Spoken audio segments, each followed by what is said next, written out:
This video will help you sleep and relax. But before we begin, I would like to know which city you're from and what time you're watching this. Now, subscribe to the channel, relax, and let's begin. I still can't believe what happened to me 20 years ago. I've tried telling a few people, but most think I imagined it or had a nightmare. I know what I saw, though. I know it was real. This is the first time I'm writing it all down. I grew up in Millbrook, one of those towns where everyone knows everyone. My house was this old two-story place on Maple Street. Nothing special, just a normal family home with creaky floors and drafty windows. I was 12 at the time, living with my parents and older sister. That night started like any other. It was a Tuesday in October. I remember because I had a science test the next day that I wasn't prepared for. I went to bed around 9:30, dreading school in the morning. My bedroom was at the end of the upstairs hallway, across from my sister's room. I always slept with my bed pushed against the wall, facing it. I felt safer that way, like nothing could sneak up behind me. I fell asleep pretty quickly. Back then, I could sleep through almost anything. My mom used to joke that a tornado could tear through our house and I'd sleep right through it. But something woke me up that night. It was around 4 in the morning. I know because I checked my digital alarm clock after it happened. I remember feeling a hand on my shoulder, shaking me gently. At first, I thought it was my mom waking me up for school, even though it felt way too early. Then I heard my name being whispered, Ethan. Just once, right by my ear. The voice wasn't my mom's. It wasn't my dad's or my sister's either. It didn't sound like anyone I knew. It was soft but clear. Neither male nor female, the kind of whisper that makes your skin crawl. I was lying on my side facing the wall, and I felt completely frozen. Not like sleep paralysis. I've had that since, and it's different. This was pure fear holding me in place. The hand was still on my shoulder, not moving anymore, just resting there. It felt cold, even through my pajama shirt. After what felt like forever but was probably just a few seconds, I managed to roll over. That's when I saw it. Standing next to my bed was a figure, tall enough that its head nearly touched my ceiling. It was surrounded by this green glow, not bright like a light bulb, more like those glow sticks you get at fairs, but sickly. The light it gave off was enough for me to see it clearly, even though my room was dark. The thing is, there was nothing to see. The figure had no features, no face, no clothes, nothing. It was just a human-shaped outline filled with that eerie green glow, like someone had cut a person-shaped hole in reality, and something was shining through from the other side. The worst part was that I could tell it was looking at me. I don't know how, since it had no eyes that I could see, but I felt its gaze like a physical weight. My heart was pounding so hard I thought it might explode. We just stared at each other for about 5 seconds. 5 seconds that felt like 5 hours. I couldn't scream. I couldn't move. I couldn't even blink. My mouth was dry and my whole body was trembling. Then, without any warning, it turned away from me. It moved smoothly, unnaturally smooth, like it was floating rather than walking. And then, I still can't explain this part logically, it walked straight through my bedroom wall, not the door, the solid wall that separated my room from the outside of the house. The green glow made it perfectly clear what was happening. I watched this thing just pass through solid matter like it wasn't even there.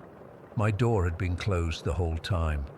I always closed it before bed because the hallway light bothered me. There was no way anyone could have come in or out without me hearing it. Those doors were old and creaky. But this thing didn't need doors. As soon as it disappeared, the spell broke. I jumped out of bed so fast I got dizzy. My legs were shaking so badly I could barely stand. But somehow I managed to run across the hall to the bathroom. I slammed the door shut and locked it, then slid down to the floor with my back against it. That's when my body really reacted.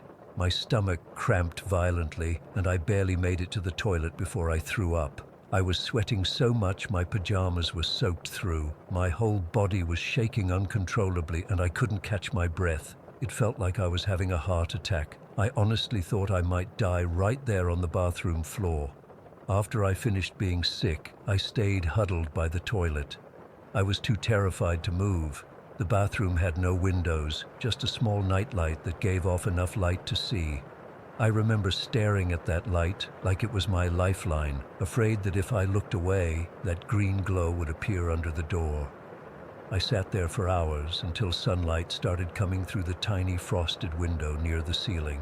Even then, I was too scared to leave. My mom found me there around 6:30 when she got up for work. She thought I was sick with a stomach bug because I was pale and shaking. I tried to tell her what happened, but the words wouldn't come out right. I just kept saying someone was in my room. She checked my bedroom but found nothing. The window was still locked from the inside. The door hadn't been forced. Nothing was out of place. My dad came upstairs when he heard the commotion. They both thought I'd had a nightmare. They kept telling me it wasn't real, that I was safe, that nothing could get into our house. But I knew what I saw. It wasn't a dream. The hand on my shoulder felt real. The voice saying my name was real. That green glow was real. I refused to go back to my room. I made them check the whole house, closets, under beds, the basement, the attic. My sister thought I was being a baby, but something in my face must have scared my parents because they didn't argue. They checked everything and found nothing unusual. I stayed home from school that day. My mom called in sick to work to stay with me because I wouldn't stop crying whenever they suggested leaving me alone. I spent the day on the living room couch, jumping at every little noise and refusing to go upstairs even to use the bathroom. I used the one downstairs instead. That night, I slept in my parents' room on a makeshift bed on the floor. I kept the light on and barely slept at all. Every time I closed my eyes, I saw that featureless green figure standing over me. The next day, my parents sat me down for a serious talk. They asked if anyone had been in my room before, a relative, a friend's parent, anyone who might have scared me. They asked if I'd watched any scary movies or read any horror books recently. They were looking for a logical explanation, something that might have planted the idea in my head, but there was nothing. I hadn't watched anything scary. My parents were strict about that stuff. No one had been in my house except family members in weeks. There was no explanation for what I saw. Over the next few days, my parents had the house checked for gas leaks, thinking maybe I'd hallucinated from carbon monoxide poisoning. They had an electrician check the wiring in my room, thinking maybe electrical issues caused lights to play tricks. They even had my eyes checked, thinking maybe I had some kind of vision problem. Everything came back normal. Eventually, I had to go back to my room. My parents rearranged the furniture so my bed was on the opposite wall. They got me a nightlight and left my door open, but nothing helped. I would lie awake until exhaustion forced me to sleep, and even then, I'd wake up multiple times, terrified that I'd feel that hand on my shoulder again. The worst part was that no one believed me. My friends at school thought I was making it up for attention. My sister told me to grow up. Even my parents, who tried to be supportive, clearly thought it was just a vivid nightmare. But I know what I saw. I know what I felt. That cold hand on my shoulder. That whisper of my name. That sickly green glow. And most of all, the impossible sight of something walking through a solid wall. For months afterward, I had trouble sleeping. I developed this habit of checking behind me constantly, afraid that if I turned my back for too long, that thing would appear again. I became obsessed with the wall it had walked through, examining it for any signs, any explanation. There was nothing, just normal drywall, solid and unchanged. My grades dropped. I stopped hanging out with friends. I was tired all the time from not sleeping. My parents eventually took me to a therapist, who diagnosed me with anxiety and PTSD. She suggested that perhaps I'd experienced sleep paralysis combined with hypnagogic hallucinations, those weird visions some people get when falling asleep or waking up. But sleep paralysis doesn't explain the physical sensation of being touched. It doesn't explain how I could move when I rolled over. It doesn't explain why only that one specific wall in my room made me feel uneasy for years afterward. We lived in that house for 6 more years before moving when my dad got a job in another state. In all that time, I never saw the green figure again, but I never stopped feeling watched in that room. I never stopped sleeping with my back to the wall, afraid of what might be standing behind me. I'm 32 now. I've lived in different houses, different cities. I've researched paranormal phenomena, looking for similar experiences. I've found a few accounts that sound like what I saw, but nothing that fully explains it. To this day, I still sometimes wake up in the middle of the night, my heart racing, convinced I heard someone whisper my name. I still can't sleep with my back to an open room, and I still get a chill down my spine whenever I see a greenish light, no matter how different it is from what I saw that night. I don't know what visited me in my childhood bedroom. I don't know why it called my name or what it wanted. I don't know if it was a ghost, an alien, or something else entirely. All I know is that it was real, and 20 years later, I still can't explain it. Story 2. I've lived in the same house my entire life. 16 years in this 80-year-old place that sits just 2 blocks from the harbor in a town where everyone knows everyone. My family's been here for 3 generations now. My great-grandparents bought it, my grandparents lived here, and now it's me, my sister, my mom, and whatever else calls this place home, because we're definitely not alone here. I never thought our situation was weird until I started having sleepovers at friends' houses and realized most people don't sage their homes regularly or have house rules about certain rooms after dark. For us, it's just part of life. When the vibes get bad, Mom burns sage and incense, opens all the windows, even in winter, and we all help cleanse the energy. My friends think it's some hippie thing, but they don't understand. It's survival.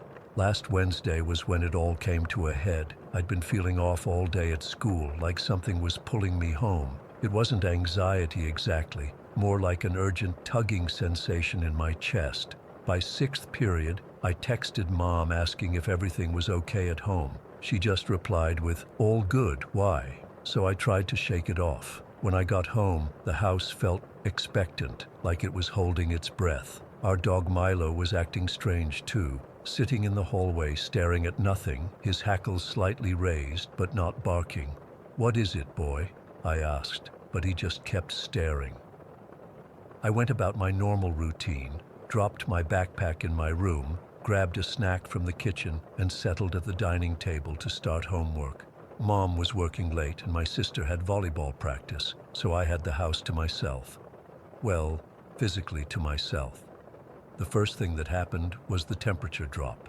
It was a warm May afternoon, around 75 degrees outside, but suddenly my dining room felt like a freezer. I could see my breath clouding in front of me.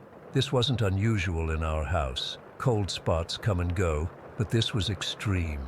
The coldness had weight to it, like it was pressing against my skin. Then came the smell, something musty and old, like mothballs and wet soil.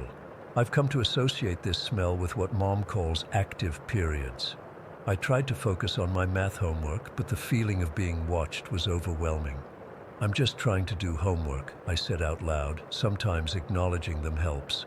"I'm not bothering you, so please don't bother me." For a minute, it seemed to work. The temperature normalized a bit, and I managed to finish 2 problems before a loud bang from upstairs made me jump so hard I knocked my water bottle off the table. That's when I remembered. I'd left my window open that morning.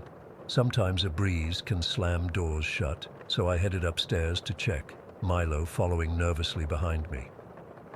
My bedroom door was closed, which was weird because I always leave it open. As I reached for the handle, I heard something inside, a shuffling sound like someone moving papers around. My first thought was that maybe Mom had come home early and was in my room, but her car wasn't in the driveway. "Hello?" I called, my hand frozen on the doorknob. Silence. I pushed the door open slowly and Milo whined, refusing to follow me in. My room looked normal at first glance. Window open as I'd suspected, curtains billowing slightly. But then I noticed my desk. All my school papers and notebooks that had been stacked neatly were now spread across the surface, some on the floor, and my chair was pulled out, angled as if someone had just stood up from it. "This isn't funny," I said, my voice shaking slightly. "I'm not in the mood today." I started gathering my papers, trying to ignore how cold my room was. That's when I saw it, a wet footprint on my wooden floor. Just one, adult-sized, like someone had stepped out of a shower, but it wasn't water. It was darker. I knelt down to look closer and realized with horror it was mud. Wet, fresh mud. I backed out of my room quickly, pulling the door shut. My heart was racing as I called my mom. "Mom, I think someone's been in the house," I said when she answered. "What do you mean? Did you check all the doors?" The concern in her voice was immediate. "They're all locked, but there's a muddy footprint in my room and someone messed with my stuff. I'll be home in 20 minutes. Go to Mrs. Kaplan's next door until I get there." I was about to agree when I heard a thump from my bedroom, then another, rhythmic, like footsteps. "Mom, there's someone upstairs right now," I whispered. "Get out of the house, now." I ran downstairs, grabbing Milo's collar to pull him along, but he started growling at the staircase. Looking back, I saw nothing there, but Milo was staring intently at something I couldn't see. I yanked open the front door and froze. The sky had darkened dramatically in the few minutes I'd been inside my room. A storm had rolled in from the harbor, one of those sudden coastal squalls that can appear out of nowhere. Rain was already pounding the sidewalk, and the wind nearly took my breath away. Hesitating at the threshold, I looked back at the stairs. Go to Mrs. Kaplan's in this weather or deal with whatever was upstairs? That's when I heard my name, clear as day. Someone called Jasmine from my bedroom in a voice I didn't recognize, deep and gravelly. I slammed the front door shut and ran to the kitchen, grabbing my mom's emergency sage bundle and the lighter we keep by the stove. My hands were shaking so badly I could barely light it. But finally, the sage caught, and I waved it around, creating thick smoke. "You are not welcome here," I said as firmly as I could, my voice cracking. "This is my home, and you need to leave now." The house went silent. Even the storm outside seemed to quiet for a moment. Then every light in the house flickered simultaneously, once, twice, then off completely. Standing in the dark kitchen with just the smoldering sage, I felt tears well up. This wasn't our usual hauntings. This felt targeted and aggressive. I fumbled for my phone to use as a flashlight, but the battery had suddenly drained from 80% to dead. That's when I felt it, a hand on my shoulder. Not the gentle touch I sometimes feel at night, but a firm grip. I screamed and spun around, but there was nothing there. "Stop it!" I shouted, waving the sage wildly. "Leave me alone!" The grip released. But then something much worse happened. The kitchen cabinets, all of them, flew open simultaneously, their contents crashing to the floor. Plates, glasses, food containers. Everything rained down, shattering and spilling everywhere. I ran for the front door again, sage still clutched in my hand, when a force hit me from behind, shoving me hard against the wall. The impact knocked the wind out of me, and I slid to the floor, gasping. Milo was barking frantically now, running in circles around me as if trying to protect me from something he could see, but I couldn't. Through my fear, a strange clarity hit me. This wasn't one of our regular spirits. This was something else, something that had found its way in and was trying to drive me out. I remembered what my grandmother had taught me before she died. "Fear feeds them, Jasmine. Stand your ground." I forced myself to my feet, still clutching the sage. "This is my home," I said, my voice stronger now. "You are not welcome here. My family has lived here for generations, and we will not be frightened away. Leave now!" The lights flickered back on. The house fell silent except for Milo's continued growling and the storm outside. For a moment I thought it was over. Then I heard footsteps coming down the stairs, slow, deliberate steps. I braced myself, raising the sage like a weapon. At the bottom of the stairs appeared a figure. Not solid, but not quite transparent either. It was an elderly woman in a long, high-necked dress with her hair pulled back severely. I recognized her immediately as the woman my entire family has seen by the old oak tree in our backyard, but she'd never come inside before. We stared at each other for what felt like forever. Her face wasn't malevolent, but sad and stern. Then she raised her hand and pointed past me, toward the kitchen. I turned to look, and that's when I saw it. A dark shape, hunched and featureless, hovering near our back door. It seemed to be absorbing the light around it, creating a void in the space it occupied. The woman's voice came not from her mouth, but seemed to resonate inside my head. "Not yours." With shocking speed, she moved toward the dark entity. There was no confrontation I could see, just a flash of light so bright it left spots in my vision, and then both were gone. The lights stabilized, and I heard my mom's car pull into the driveway. I sank to the floor, shaking uncontrollably as Milo came over to lick my face. Mom burst through the door moments later, taking in the scene. Me on the floor, the kitchen destruction, the lingering smell of sage and something fouler. "What happened?" she demanded, kneeling beside me. "The Victorian lady," I managed to say through chattering teeth. "She protected me." Mom's face went pale. She knew exactly who I meant. We spent that night in a hotel, and the next day Mom took the day off work. We went back to the house together, sage and salt in hand, and performed the most thorough cleansing we'd ever done. Mom called her friend, who's into energy work, and she came over to help. My room felt different afterward, lighter somehow, but I still haven't been able to sleep with my foot hanging off the bed. Not after what happened last month, when something grabbed my ankle with such force it pulled me completely off the mattress and dragged the entire bed half a meter across the floor.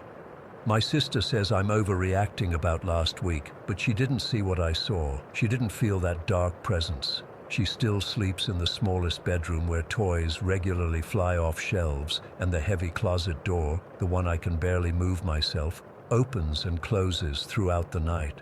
Mom says we're moving soon to a brand new development on the other side of town.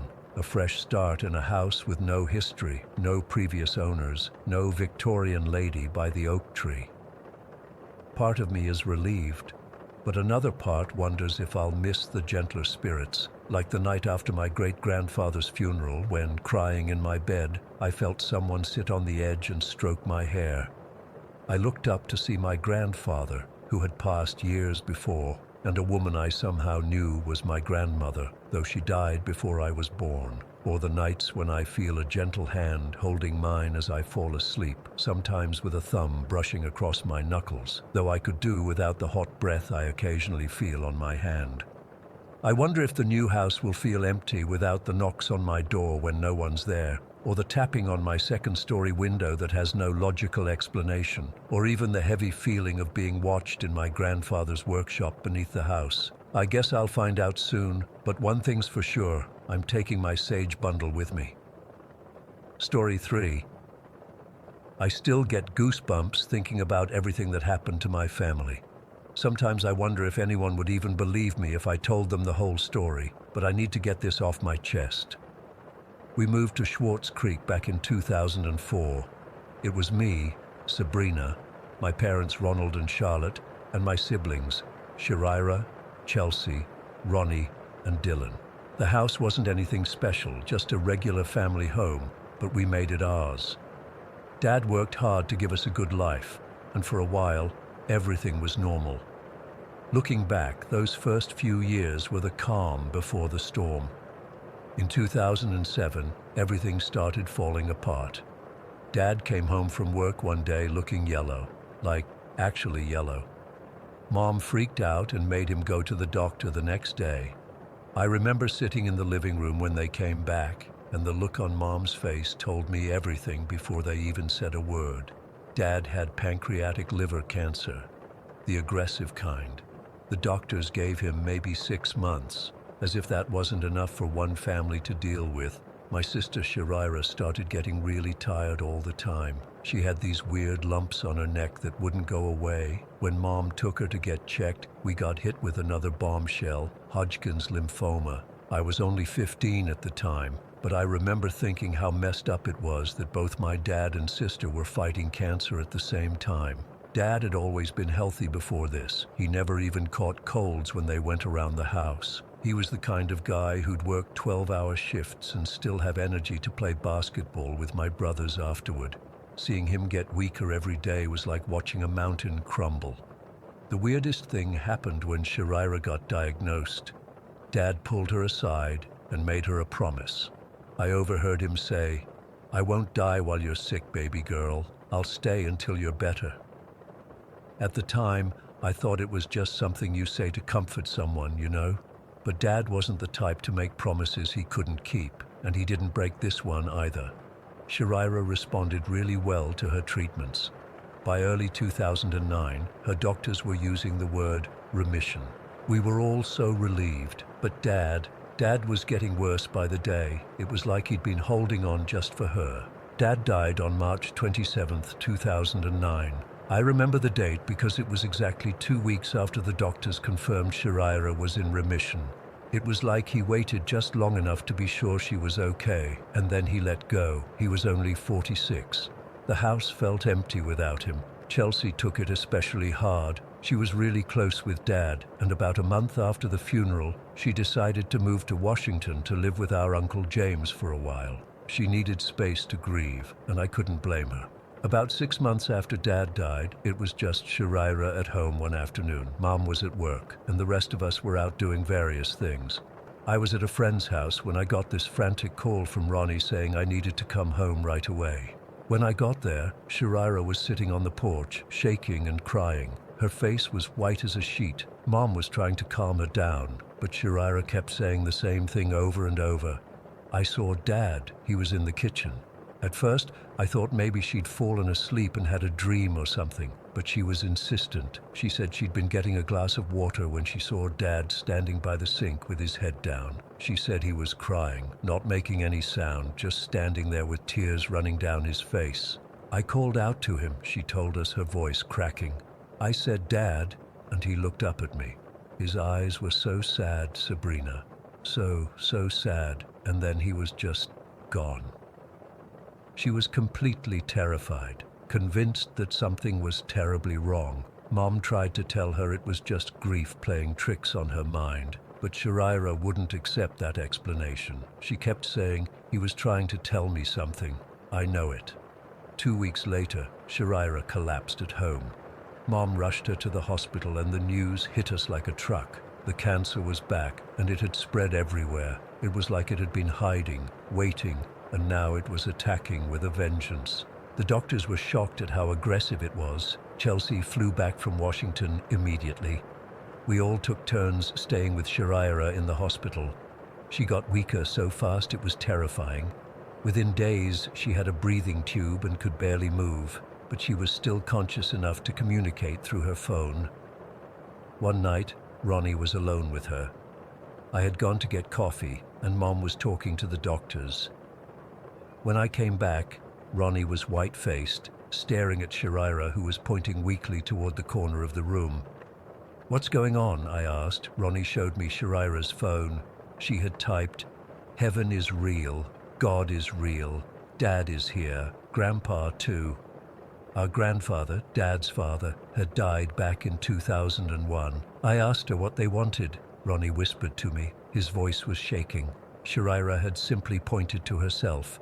She died the next day, September 20th, 2009. She was only 19 years old, but here's where it gets even weirder. Chelsea later told us that while she was waiting for updates that last night, she'd accidentally fallen asleep at Uncle James's house. She had this vivid dream where Dad and his cousin Jennifer, who had died from a heroin overdose 2 months before Dad, came to her. They told me Sharira was gone, Chelsea said, her eyes wide and serious. Dad said, "Your sister's with us now. She's not in pain anymore." I woke up immediately, and literally seconds later my phone rang. It was Ronnie calling to tell me Sharira had just passed. We were all freaked out, but honestly, after everything that had happened, it almost made a weird kind of sense, like Dad had kept his promise to be there for Sharira, even after death. We thought that was the end of our family's bizarre experiences. We were wrong. On January 10th, 2010, less than 4 months after Sharira died, I was sleeping in Mom's bed with Chelsea. Mom was working the night shift at the hospital. Around 3 in the morning, something woke Chelsea up. She swears someone called her name, not like a whisper or anything creepy, just a normal voice saying, "Chelsea." She opened her eyes and immediately smelled smoke. The house was on fire. She tried to wake me up, but I was dead asleep. I don't remember any of this. Chelsea had to tell me afterward. Apparently, she dragged me out of bed while I was still basically unconscious. The smoke was so thick she couldn't see anything. She said it was like being blindfolded in a maze, but somehow she knew exactly which way to go. She guided me through the hallway, down the stairs, and out the front door, all while I was barely conscious. When the firefighters and paramedics arrived, they took one look at us and rushed us to the hospital. We both had smoke inhalation, and Chelsea had third-degree burns on her hands from opening doors. The doctor told us later that we were literally 30 seconds away from not making it out alive. 30 seconds. Chelsea is convinced Dad led her out of the house. She says she felt someone guiding her, telling her which way to turn even though she couldn't see a thing. And honestly, I believe her. How else could she have navigated through all that smoke while dragging my half-conscious body? Our house was destroyed. We lost everything, including the few mementos we had of Dad and Sharira. Photos, Dad's favorite jacket, Sharira's journals, all gone. But we were alive. It's been years now, and I still can't explain any of it. Why did Dad appear to Sharira before her cancer came back? How did Chelsea have that dream at the exact moment Sharira died? And who called Chelsea's name the night of the fire? Sometimes I find myself looking at corners of rooms, wondering if Dad or Sharira are there watching over us. I don't see anything, but I feel something. A presence, a warmth, like they're still keeping their promises to protect us. The strangest part, I'm not scared. After everything that's happened, you'd think I'd be terrified of ghosts or whatever you want to call them, but I'm not, because if they are ghosts, they're the ghosts of people who loved us, who still love us. I still miss them every day. Dad with his booming laugh and the way he'd make pancakes every Sunday morning, Sharira with her terrible singing voice that she'd use at full volume just to annoy us, but somehow, I find comfort in thinking they're still around in some way. I don't talk about this much. People either think you're crazy or they get all weird and uncomfortable, but I know what happened. Chelsea knows, Ronnie knows, and maybe sharing this will help someone else who's experienced something similar feel less alone. Sometimes I wonder if they're watching me type this right now. If they are, hey Dad, hey Sharira, we're doing okay. We miss you, and thanks for still looking out for us. Story 4. I still can't sleep properly, even though it's been almost 2 months. I keep the lights on most nights. I check the doors constantly. I'm paranoid about every little sound in the house, and I can't get the image of that smile out of my head. That terrible smile that looked like my boyfriend's but wasn't. I'm 18 now, but this happened when I was 16. I was living with my boyfriend Six, yeah, that's his actual nickname, long story, in a pretty rundown neighborhood on the east side of town. We were staying with his family, his mom, stepdad, and there was another couple renting a room too. It wasn't ideal, but when you're young and don't have many options, you take what you can get. The house was this old 2-story place with creaky floors and drafty windows, the kind of house where you hear every footstep and can tell who's walking around just by the sound. Our neighborhood wasn't great either. There were always police sirens in the distance, and we'd had a few break-ins on our street that year. That's why everyone was super strict about locking doors and windows. Six was 19 and working night shift at this warehouse across town. I was still in school, trying to finish despite all the chaos in my life. Most nights I'd be alone in our room while everyone else was either working or out. The stepdad worked evenings, Six's mom worked days, but was usually at her boyfriend's place, and the other couple kept to themselves in the basement apartment. So basically, I spent a lot of time by myself in that house. The night it happened was a Tuesday in November. I remember because Six had just started this new job the week before, and he was still adjusting to the night schedule. He had to be at work by 11 p.m. and wouldn't get home until around 7 in the morning. That evening, we'd been watching movies in our room upstairs. It was nothing special, just hanging out on our bed with his laptop, eating microwave popcorn. Around 10:15, his alarm went off. I was already half asleep, all wrapped up in our blankets.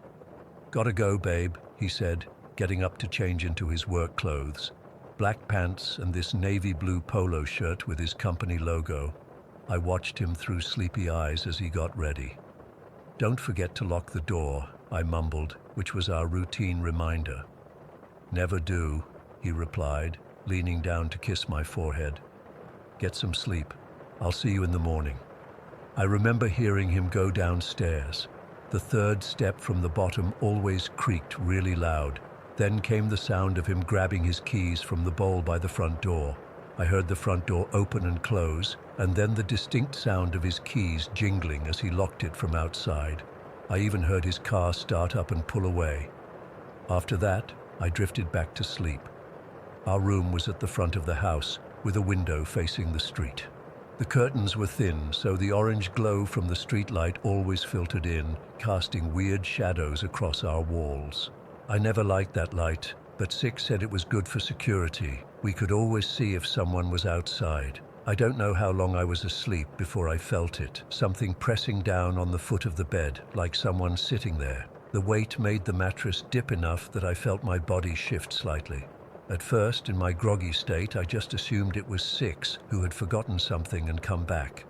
I rolled over, squinting through the dim, orange-tinted darkness, and saw what looked like Six sitting at the edge of the bed. He was just sitting there, looking at me. The streetlight through the window illuminated half his face, and he was smiling. Not his normal smile, though. This smile was too wide, like it stretched further across his face than it should have. "Six?" I mumbled, confused. "What are you doing? Did you forget something? Aren't you supposed to be at work?" He didn't answer. He just kept smiling at me, his head tilted slightly to one side. I remember feeling a chill run down my spine. Something wasn't right. His eyes looked different somehow, darker, like the pupils were too big, and that smile, it wasn't him. I know how my boyfriend smiles, and this wasn't it. This smile had something, I don't know how to describe it except to say it felt wrong, predatory, maybe. "Six, say something. You're freaking me out," I said, a little more awake now and propping myself up on my elbows.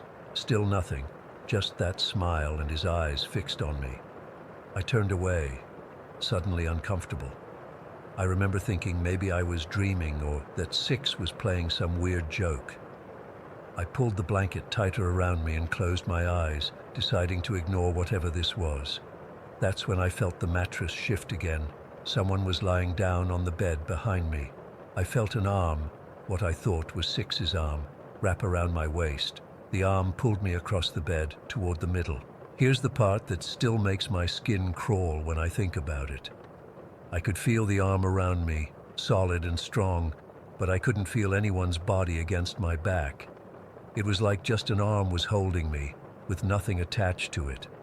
No chest pressed against my back, no legs against mine, no breath on my neck, just an arm gripping me tight. I should have screamed, I should have jumped up and run, but I was so tired, and part of my brain was still convinced it must be Six, even though nothing made sense. I remember thinking, I'll deal with this in the morning, as if this bizarre situation was just a minor inconvenience and not something terrifying. That's how the mind works sometimes. It refuses to process what's happening when it's too scary to face. So I fell back asleep with that arm around me. I know that sounds insane now. Who falls asleep in a situation like that? But I did. Maybe I was more exhausted than I realized, or maybe whatever was pretending to be Six had some kind of influence over me. I don't know. The next thing I remember is being startled awake by the bedroom door opening. Sunlight was streaming through the window. It was morning. I sat up quickly, disoriented, and saw Six standing in the doorway in his work uniform, holding a paper bag from the donut shop down the street. "Morning, sleepyhead," he said, smiling his normal smile. "Brought breakfast." I stared at him, confused and terrified. I looked beside me where Six had been just hours before, but the bed was empty. Why did you sleep in your uniform?" I asked, my voice shaking. Six gave me a puzzled look. "What are you talking about? I just got home from work." "But you were here," I insisted. "You came back last night. You were sitting on the bed, and then you laid down with me." He walked over and sat on the edge of the bed, concern written all over his face. "Babe, I've been at work all night. I just got off my shift and drove straight here. I didn't come back during the night." "But I saw you," I said, feeling cold fear spreading through my chest. "You were sitting right there, and you were smiling at me." "You were probably dreaming," he said, but I could tell by his expression that he was getting worried about me. "No," I insisted. "I felt you sit on the bed. I felt your arm around me, pulling me, but—" I hesitated, not wanting to say the rest because it sounded so crazy, but there was no body, just an arm. Six put the donut bag down and took my hands in his.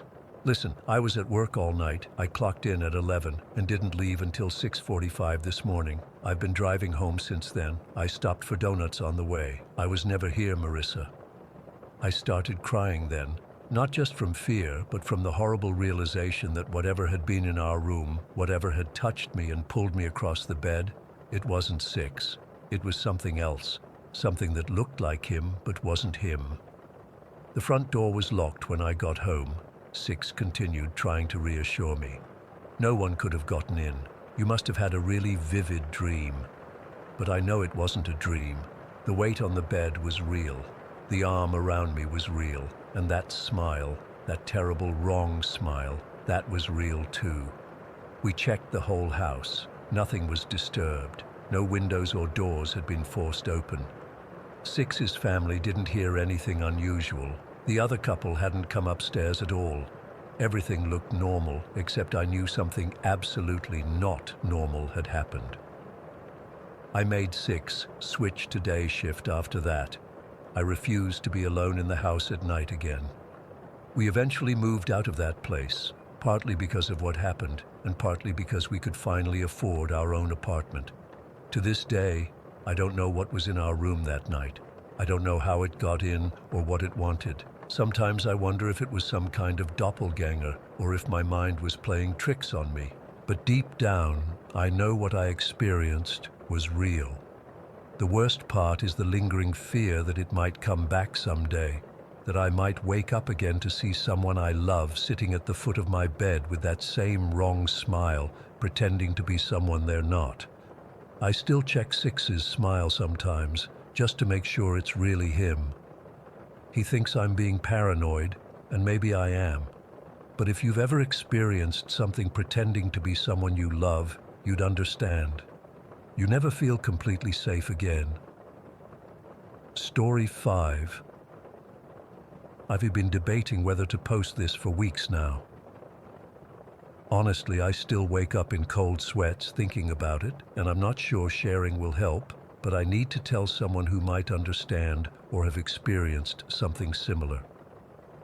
This happened about 2 months ago in Westfield, Massachusetts, where I live in a modest 2-bedroom house with my roommate Jen and my German Shepherd, Max. Max is 6 years old and has always been super independent. He's not a cuddler, never has been. He sleeps at the foot of my bed or sometimes on the floor beside it, but he's never been clingy or anxious at night. That's what made that Thursday night in March so bizarre from the start. It began around 11 p.m. I had gone to bed early because I had a morning presentation at work the next day. Max seemed restless, which was unusual.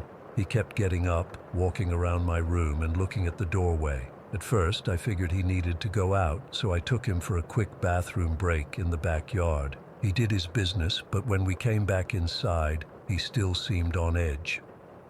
Around midnight, I was almost asleep, when Max suddenly stood up and growled. Not his playful growl, but a deep, guttural sound I rarely hear from him. I sat up and turned on my bedside lamp. "What is it, buddy?" I whispered, trying not to wake Jen. Max was staring intently at my bedroom door, which was partially open.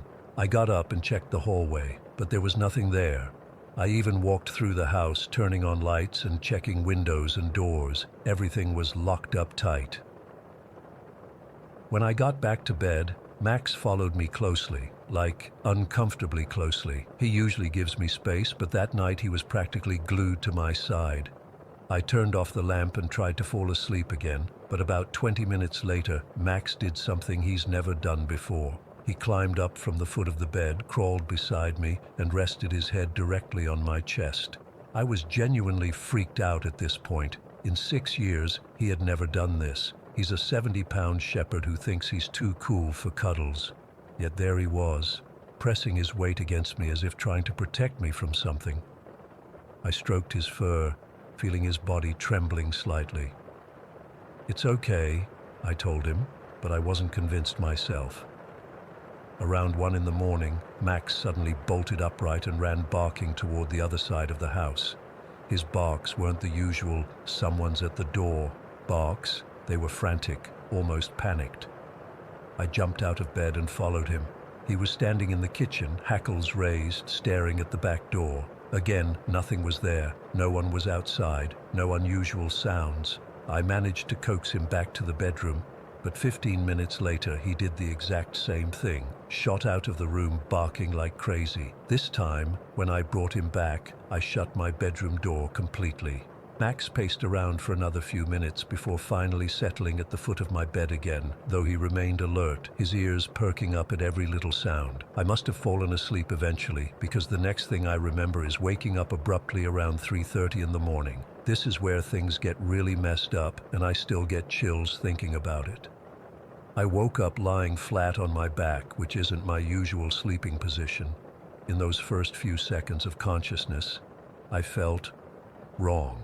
It's hard to describe, but it was like that feeling when you know someone's watching you. Except this was worse. Much worse. As my eyes adjusted to the darkness, I realized there was something beside and slightly behind me. It wasn't a person or an animal. It was like a cloud or a mass of energy. The weirdest part was that it was both black and glowing at the same time, like it had this dark aura around it, and it was moving, not floating aimlessly, but deliberately moving toward me. I realized with absolute horror that this thing was trying to enter my body through my back or head. I could feel pressure, like something pushing against me, trying to merge with me. In that moment I was completely frozen, not like sleep paralysis, which I've had before. I could move, but I was just too terrified to do anything for those first few seconds. When I finally turned to face it directly, it didn't retreat. It kept approaching, and that's when pure instinct took over. I screamed "no" at the top of my lungs and literally jumped over Max, who was still at the foot of my bed, to get away from this thing.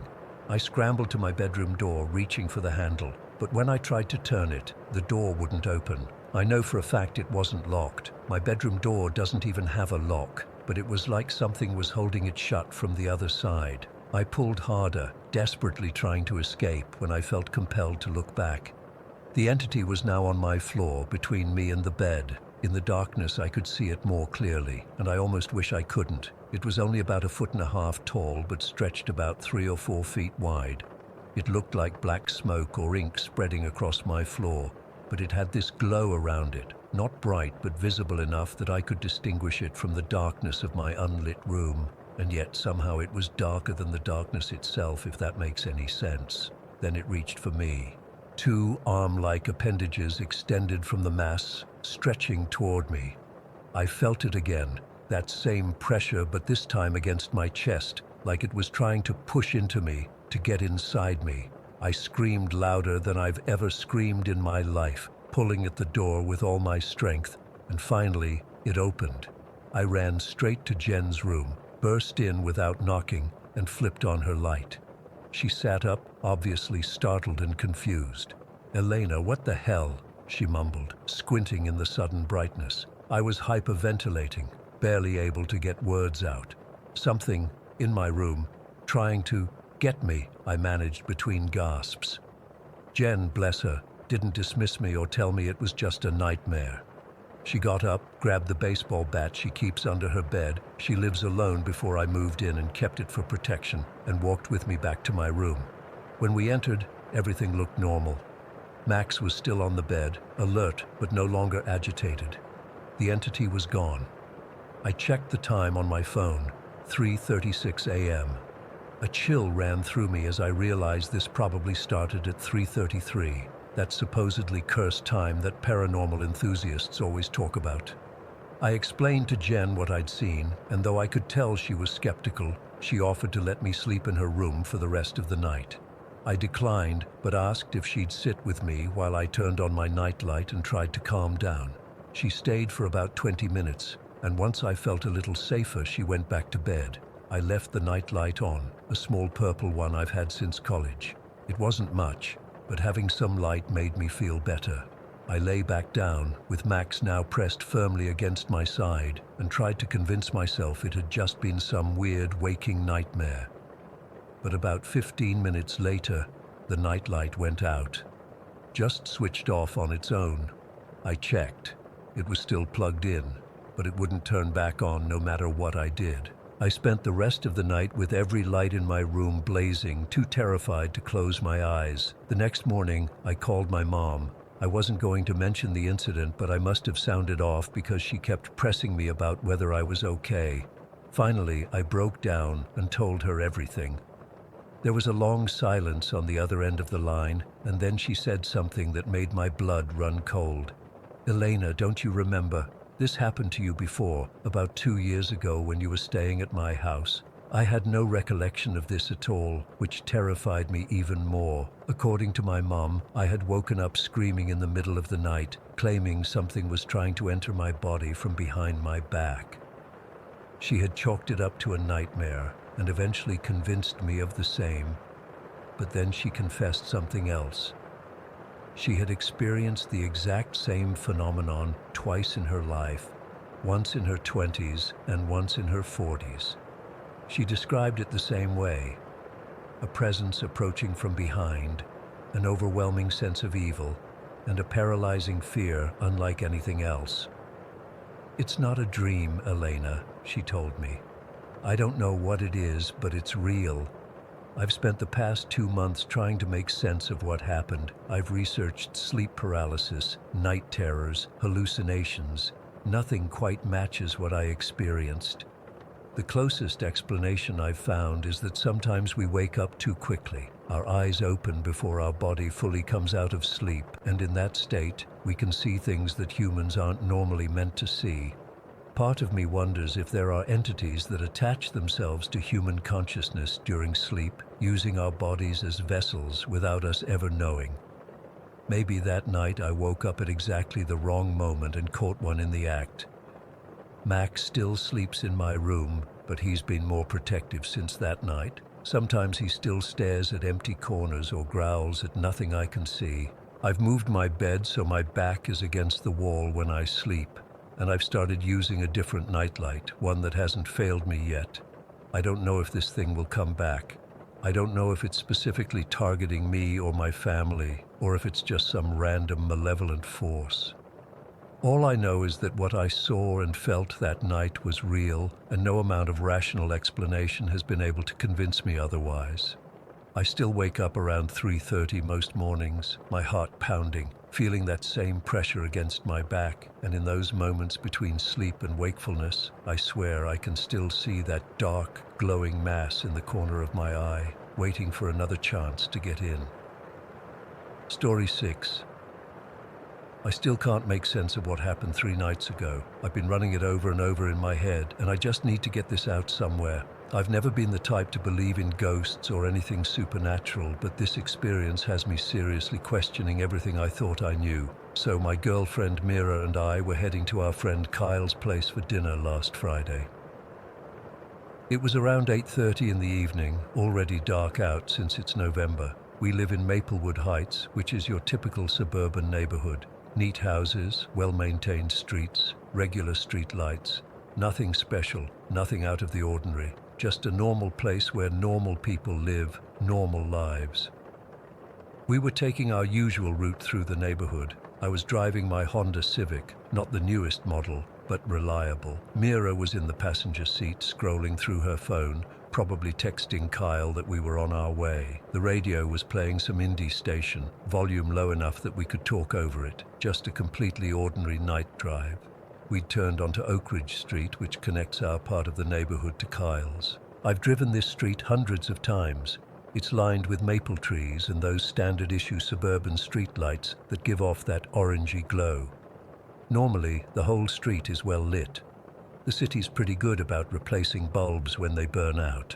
But as we approached the middle section of the street, I noticed something off. There was this stretch where about 4 or 5 consecutive streetlights were dimmed. Not completely out, but definitely not giving off their usual brightness. It created this pocket of shadow, maybe 40 feet long. At first, I didn't think much of it. Maybe the city was doing some electrical work or something. I slowed down a bit as we approached this darker section. Not because I was scared or anything, just being cautious. The houses on either side had their porch lights on, but they didn't do much to illuminate the street itself. That's when I saw it. About 75 feet ahead, on the right side of the street, I noticed what looked like a person stepping off the curb. My headlights weren't directly on them yet, but I could make out the silhouette against the faint glow from a porch light behind them. They were shuffling across the road slowly, kind of awkwardly. I immediately hit the brakes, not hard, but enough to slow us down to almost a complete stop. I remember thinking it was probably just some elderly neighbor crossing the street. The figure was wearing what looked like baggy pants and this long coat or duster that reached almost to their ankles. Something about the way they moved seemed off. Not drunk or injured, but just not quite right, like they were gliding, even though I could see their legs moving. "What are you stopping for?" Mira asked, looking up from her phone. "There's someone crossing," I said, gesturing ahead. The figure had made it about halfway across the street and then did something strange. Instead of continuing to the other side, they seemed to turn toward our car. I couldn't make out any facial features, just this dark silhouette of a person in a long coat. "I don't see anyone," Mira said, squinting through the windshield.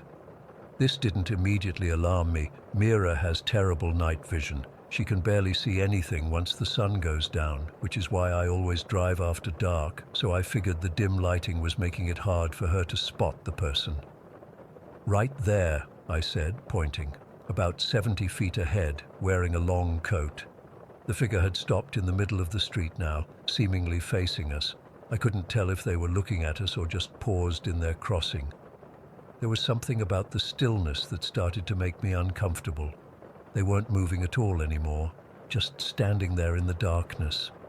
"James, I seriously don't see anyone," Mira insisted, leaning forward in her seat. I flashed my brights, thinking it would both make the person more visible to Mira and signal to them that we were waiting for them to cross. But when the high beams illuminated the street ahead, there was nothing there, absolutely nothing. The street was completely empty. I felt a cold sensation spread across my back. "Did you see that? They were just there a second ago." "James, there's no one there," Mira said, her voice taking on that tone she uses when she thinks I'm messing with her. "Can we go? Kyle's waiting." I hesitated, then slowly let the car roll forward. My eyes were darting everywhere, looking for where this person could have gone. They couldn't have made it to either side of the street that quickly. It wasn't possible. As we drove through the exact spot where I'd seen the figure, I slowed down again, half expecting to feel a bump or see something in my peripheral vision. But there was nothing. We passed through the dimmed section of streetlights and back into the normally lit portion of Oak Ridge Street. "That was weird," I muttered. "What was weird?" Mira asked. "That person.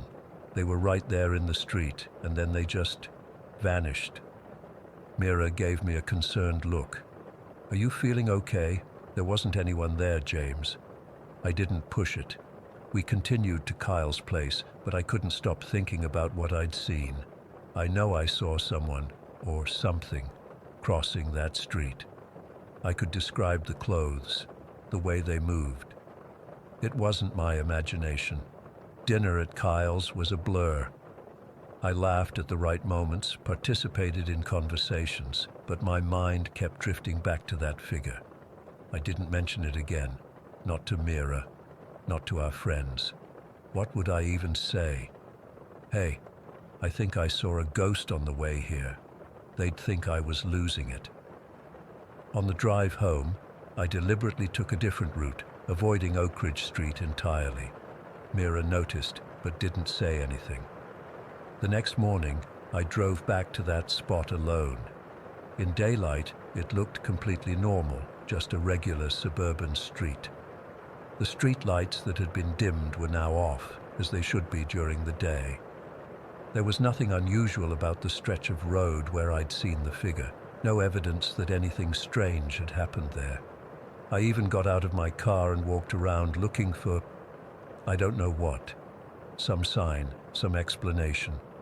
I checked both sides of the street where the figure might have disappeared to, but there were just normal front yards with nowhere to hide. A couple of neighbors were out getting their mail or working in their yards. They gave me curious looks as I wandered around, obviously searching for something. An older woman watering her flowers asked if I'd lost something. No, I said, feeling foolish. Just thought I saw something unusual here last night. Unusual how? She asked, turning off her hose. I hesitated, then figured what the hell, like a person crossing the street, but then they disappeared. I expected her to look at me like I was crazy, but instead, she nodded slowly. Was it in that section where the lights aren't as bright?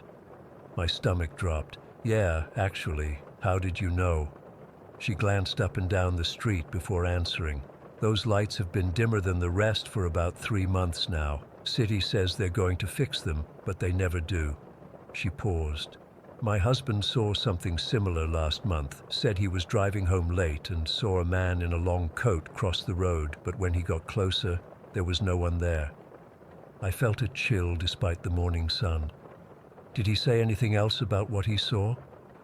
She shook her head. He didn't like talking about it, said it made him feel crazy. She went back to watering her flowers. I wouldn't worry about it too much, dear. This neighborhood has been here since the 1950s. Old places have their quirks. I thanked her and walked back to my car, more unsettled than before. It wasn't just me, someone else had seen it too. Over the past 3 days, I've gone down an internet rabbit hole, searching for explanations. That's when I came across the term shadow people. According to what I've read, they're dark, human-shaped figures that people glimpse out of the corner of their eye or see briefly before they disappear. Some accounts describe them wearing hats or long coats, exactly what I saw. The theories about what they are range from interdimensional beings to manifestations of negative energy to hallucinations caused by sleep deprivation, which doesn't apply to me. I was wide awake and well rested when this happened. I've been back to that spot on Oak Ridge Street twice more at night. The lights are still dimmed, creating that same pocket of shadow. I've sat in my parked car for nearly an hour each time, watching, waiting, hoping to see the figure again so I can confirm I'm not going crazy. But there's been nothing, just an ordinary street with slightly faulty lighting. Mira's worried about me. She caught me looking at websites about paranormal phenomena yesterday and asked if I was still hung up on what happened Friday night. I told her I was just curious, but I could tell she didn't believe me. The thing that bothers me most isn't the fear that I saw something supernatural. It's the doubt. Did I actually see a person in a long coat crossing the street who then ducked away somewhere my headlights couldn't reach? Was it just a trick of light and shadow combined with the dimmed streetlights? Or did I really witness something that shouldn't exist in our normal reality? I can't stop thinking about how solid the figure looked. It wasn't transparent or wispy like you'd imagine a ghost to be. It had substance, weight.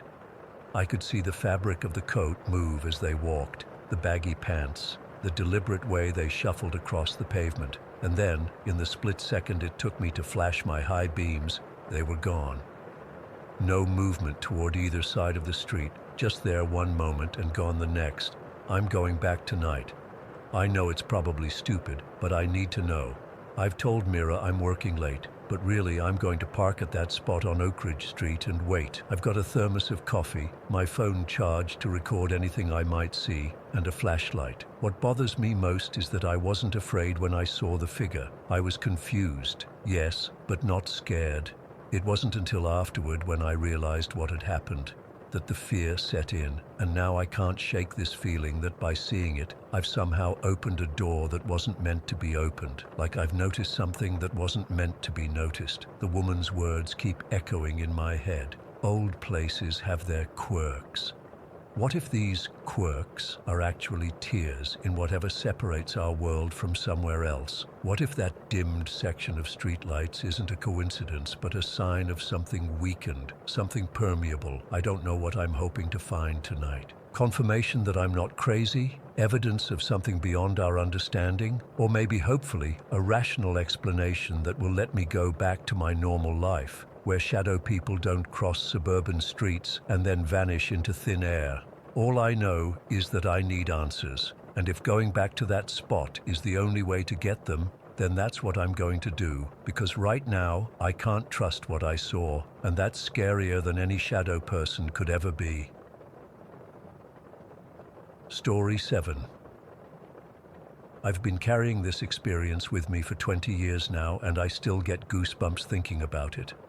I've only told a handful of people because, honestly, who would believe me? But I need to get this off my chest. I was 12 when we moved to Riverdale. Not the nice suburb you might be thinking of. This was a gritty industrial town where the skyline was dominated by the oil refinery smokestacks instead of trees. My dad had walked out on us the year before, and my mum couldn't afford to keep our house, so we ended up moving in with my grandparents. My grandpa had worked at the Riverdale oil refinery for over 30 years as a maintenance supervisor. One of the perks of his job was the company housing, a spacious apartment on the top floor of one of the administration buildings. It was actually pretty nice compared to most places in Riverdale, with high ceilings and big windows that let in lots of light during the day. At night, though, those same windows just seemed to let the darkness in. The apartment had previously belonged to Jack, the former manager. Everyone described him as a weird but nice enough guy who kept to himself. He died in the apartment about 6 months before we moved in. Heart attack, they said. My grandparents moved in almost immediately after, and my mom and I joined them a few months later when things got really tight financially. Right from the start, I noticed something was off about the place. The layout was strange. There were odd angles in the hallways, and some rooms seemed smaller than they should have been from the outside. The laundry room especially gave me the creeps. It had this wall panel that always felt colder than the rest of the wall. I remember asking my grandma about it once, and she just shrugged it off. Old buildings settle funny, she said, but I could tell from her face that she felt it too. It was my grandma who experienced the first really weird thing.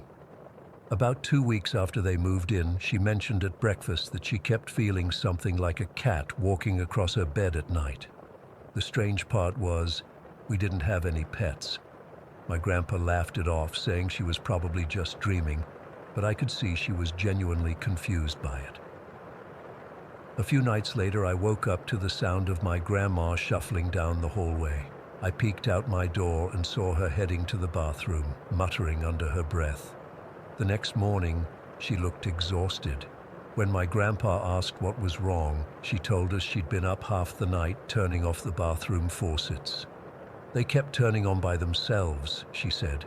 Not just dripping, full-on running water. My grandpa checked all the plumbing that day, said everything was fine, probably just old pipes or something. But it happened again the next night, and the night after that. Then came the blanket tugging.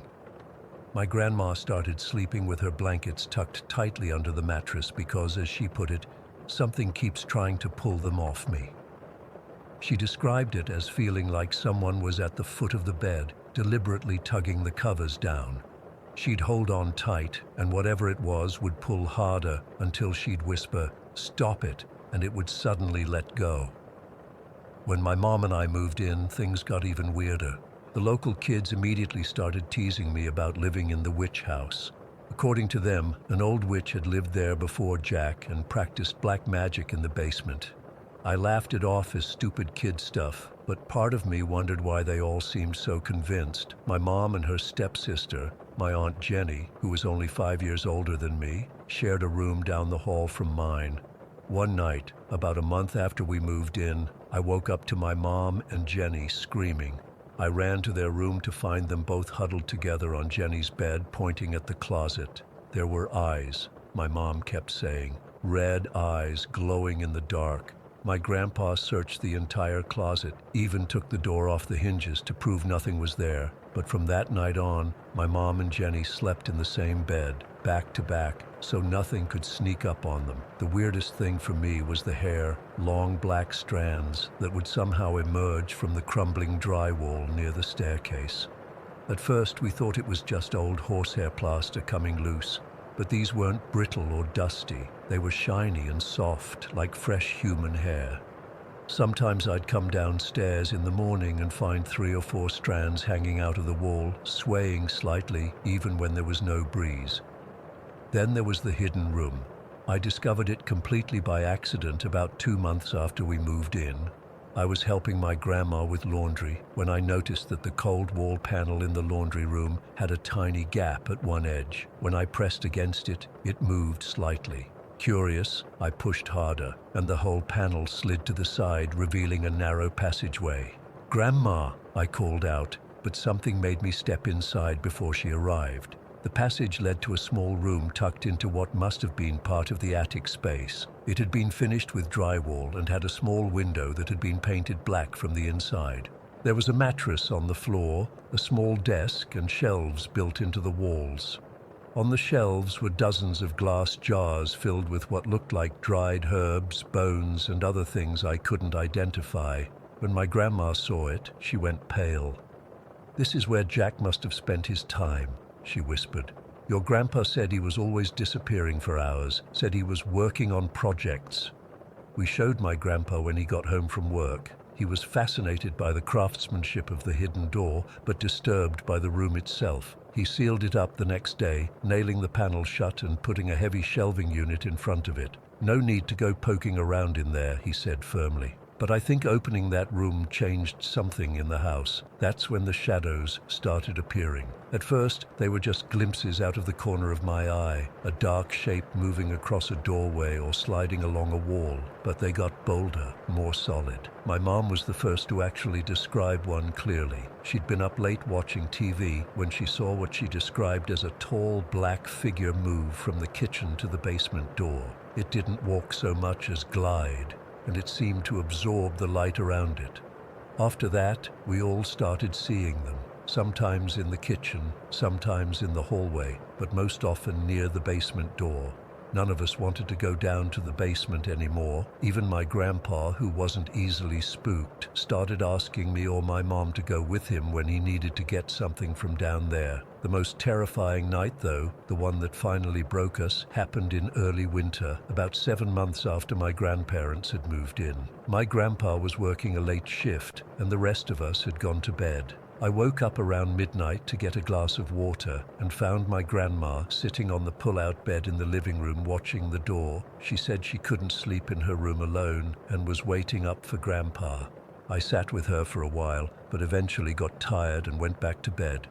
I was almost asleep when I heard her scream, not a startled yelp, but a full-throated scream of absolute terror.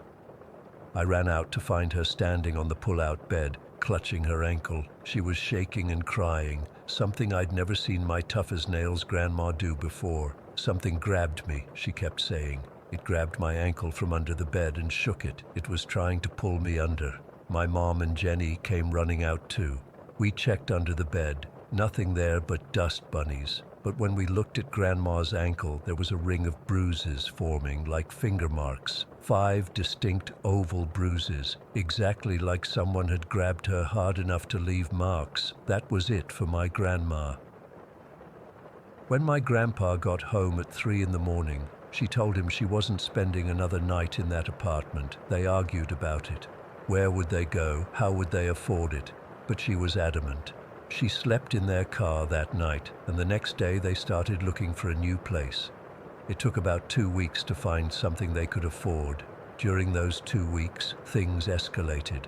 The faucets ran constantly. Items would disappear and reappear in different places. The hair coming from the walls increased, sometimes appearing in clumps rather than single strands. And the shadows, they were everywhere now, moving freely throughout the apartment at all hours. The night before we were set to move out, my grandpa finally broke down and asked the refinery's security guard about the apartment's history. That's when we learned about the suicide. Apparently, before Jack, the apartment had belonged to another manager who had hanged himself in the basement. The guard said it was common knowledge among the refinery workers, but no one liked to talk about it. We moved out the next day, taking only what we could fit in our cars. Left a lot of stuff behind. I didn't care. I just wanted out. Due to financial issues, my mom and I actually had to move back into the apartment about 3 years later. My grandparents refused to come with us. We lasted exactly 2 nights. On the second night, my mom experienced the same ankle grabbing that my grandma had, in the exact same spot. We left that morning and never went back, choosing to live in a shelter rather than spend another night there. I heard from one of my old school friends that the apartment went through several renters after us, none staying more than a month or 2. Eventually, someone bought the whole building from the refinery and had it blessed by 3 different religious leaders, a priest, a rabbi, and some kind of spiritual healer. Apparently, that family still lives there. I drive by sometimes when I visit Riverdale, and I always wonder if they know what's in their walls, if they ever hear the faucets running at night, if they've found the hidden room, or if whatever was in that apartment is just waiting, biding its time until it gets hungry again and reaches out from under the bed to grab an unsuspecting ankle. Story 8. I never believed in the paranormal. Not ghosts, demons, negative energies, none of it.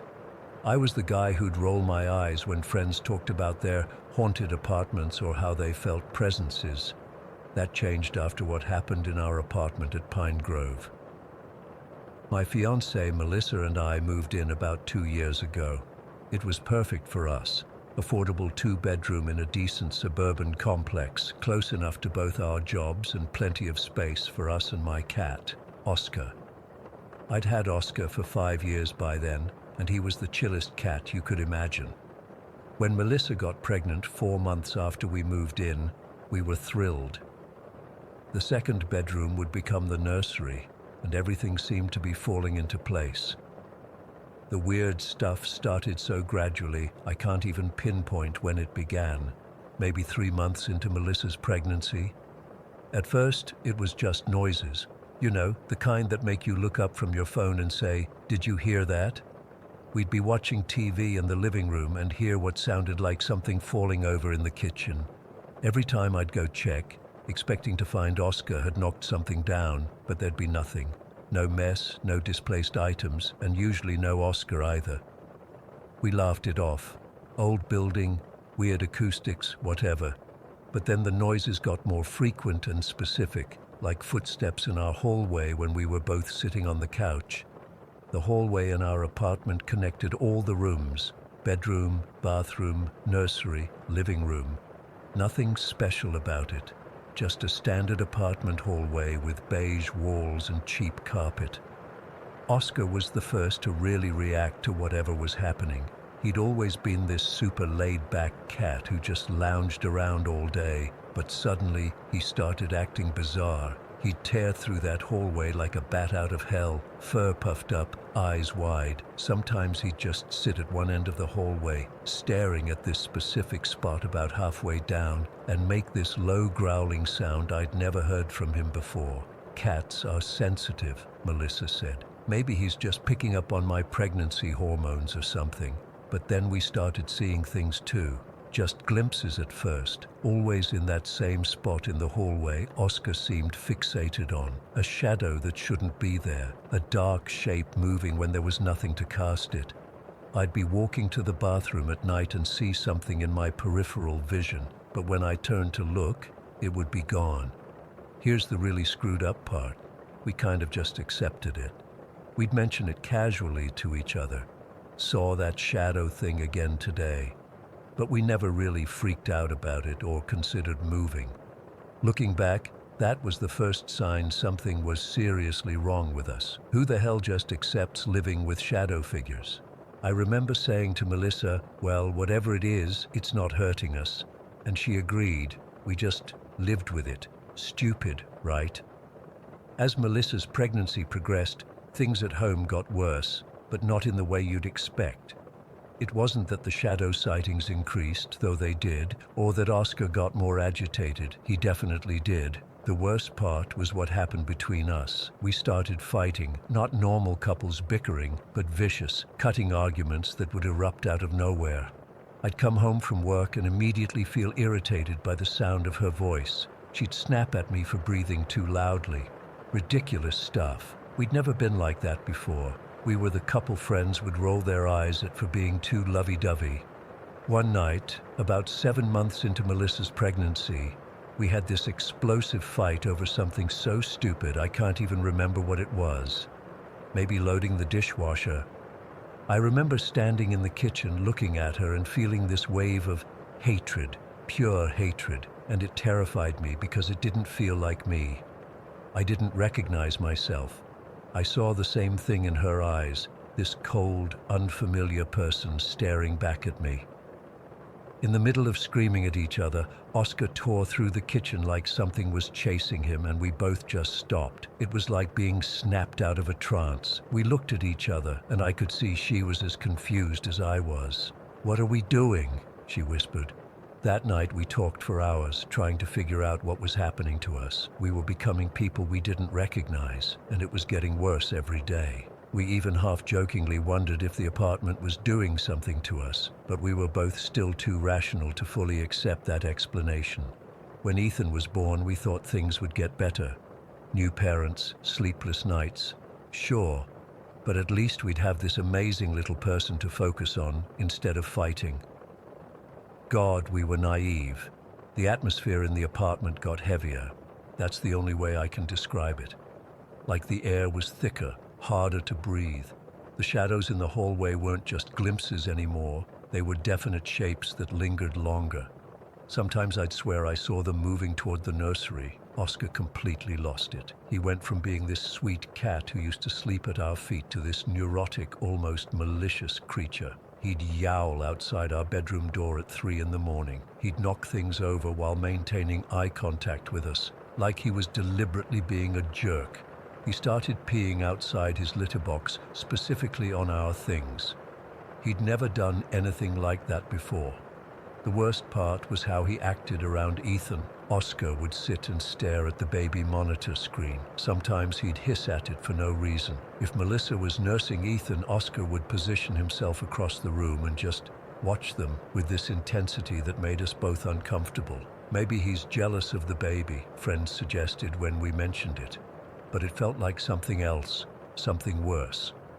I still remember the exact moment when everything changed. Ethan was about 2 months old. Melissa was taking a much-needed nap, and I was on the living room floor with Ethan, doing this little exercise where you hold their legs and move them like they're riding a bicycle. Parents do it all the time. I was moving his little legs and saying in that stupid baby talk voice, "Run, run, run, look at you go, run, run, run."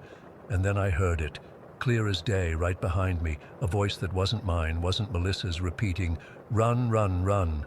The voice was wrong, kind of raspy, kind of hollow, like it was trying to sound human but couldn't quite manage it. I froze. Ethan was staring over my shoulder, his eyes focused on something behind me. I couldn't turn around. I was literally too terrified to move. Oscar was sitting in the hallway, in that spot, staring at us. His tail was puffed up to 3 times its normal size. He didn't run, didn't hiss, just sat there, watching. I don't know how long I stayed frozen like that, my hands still holding Ethan's tiny legs. But eventually I managed to scoop him up and back slowly toward our bedroom where Melissa was sleeping. I didn't take my eyes off that hallway spot or Oscar the entire time. That night after we put Ethan down, I told Melissa what happened. I expected her to think I was losing it from sleep deprivation, but instead, she started crying. "I heard it too," she said. "Last week when you were at work, I was singing to Ethan, and something sang back. I thought I was imagining things." We stayed up all night, talking in whispers, trying to figure out what to do. We couldn't afford to break our lease and move. We couldn't stay with family. They all lived too far away. We were stuck. Then Melissa said something that seemed crazy at the time. "It's Oscar. Whatever this thing is, It's attached to Oscar somehow. I immediately rejected the idea. Oscar was my buddy.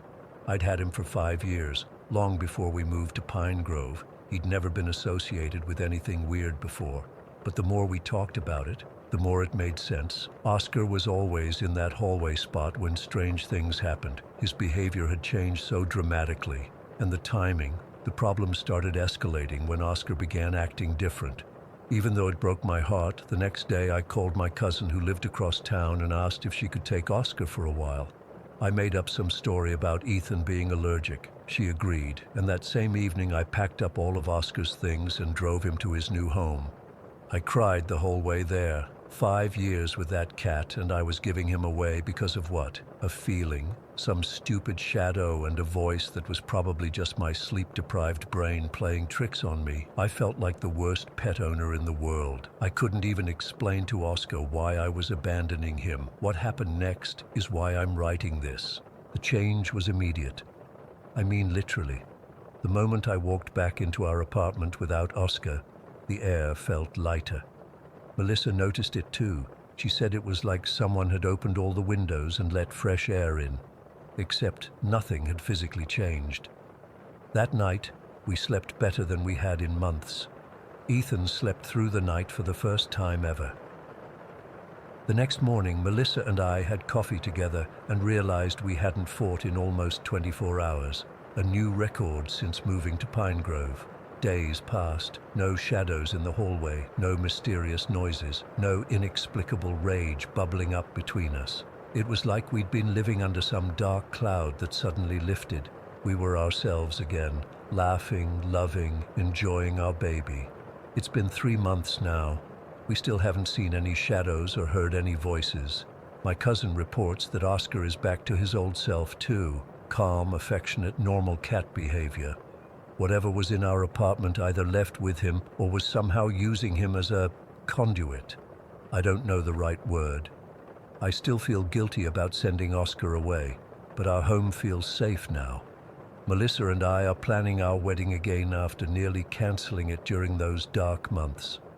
I know how this sounds. Believe me, I do. If someone had told me this story a year ago, I'd have thought they were sleep-deprived, stressed-out new parents manufacturing drama. Maybe that's all it was. Maybe we're the crazy ones. But sometimes I still avoid that spot in the hallway without even realizing I'm doing it. And sometimes when I'm home alone with Ethan, I find myself speaking more quietly, as if I don't want to be overheard by something that shouldn't be there. Story 9. I still get cold sweats thinking about Hermanus Road. I'm 33 now, but those memories from when I was 18 are burned into my brain like they happened yesterday. I've never shared this outside my closest family, but I need to get this off my chest.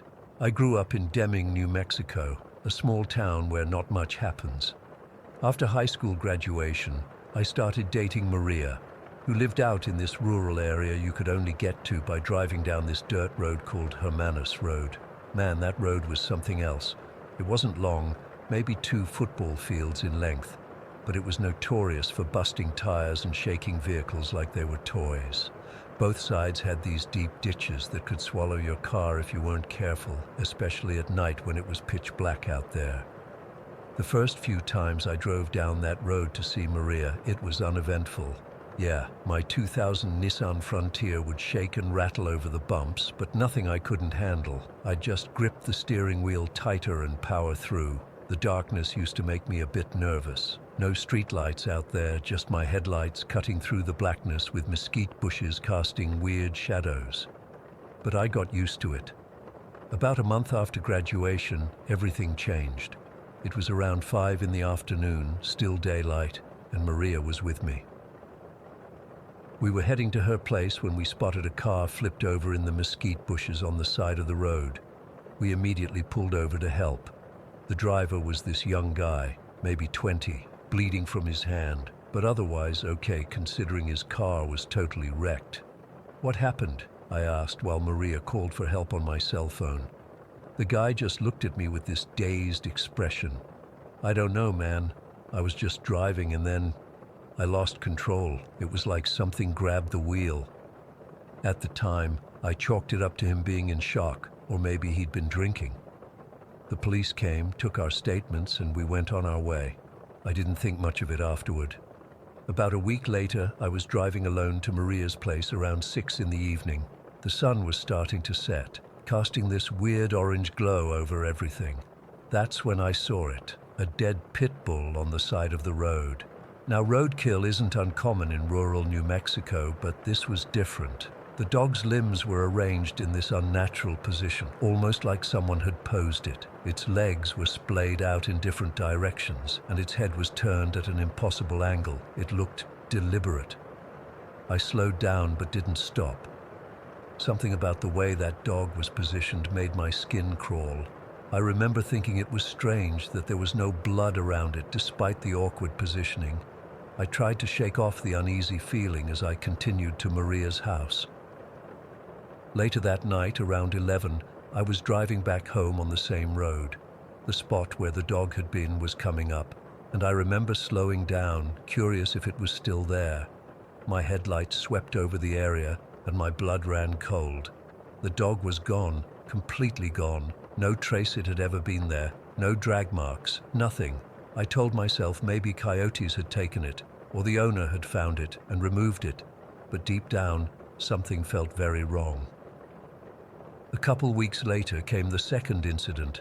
I was driving home from Maria's house around 1 in the morning.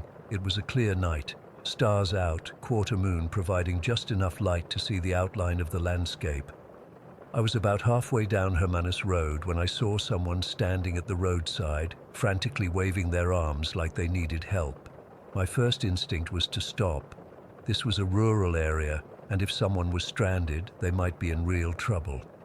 I slowed down, pulling over toward the figure. As my headlights illuminated them better, I noticed something off. It was a man, or at least it looked like a man, wearing what seemed to be dark clothes. But as I got closer, something changed. The figure stopped waving, dropped its arms to its sides, and just stared at me. The expression on its face, I still can't describe it properly. It wasn't angry or scared or anything human. It was just wrong, like a mask that didn't quite fit right. Then, as I was about 10 feet away, still rolling to a stop, the figure took a step backward and vanished. Not ran away, not ducked behind bushes.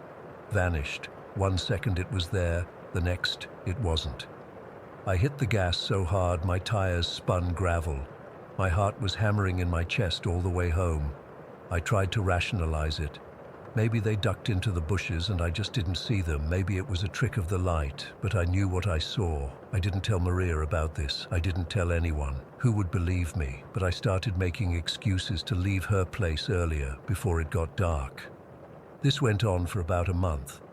Then came the night that made me swear off Hermanus Road forever. It was a Friday in July, around 10 at night. I'd stayed late at Maria's watching movies, and her parents had already gone to bed. I kept checking the time, getting more anxious as it got later. Finally, I couldn't put it off any longer and headed home. The night was unusually dark, no moon, clouds covering the stars. My headlights seemed dimmer than usual as I turned onto Hermanus Road.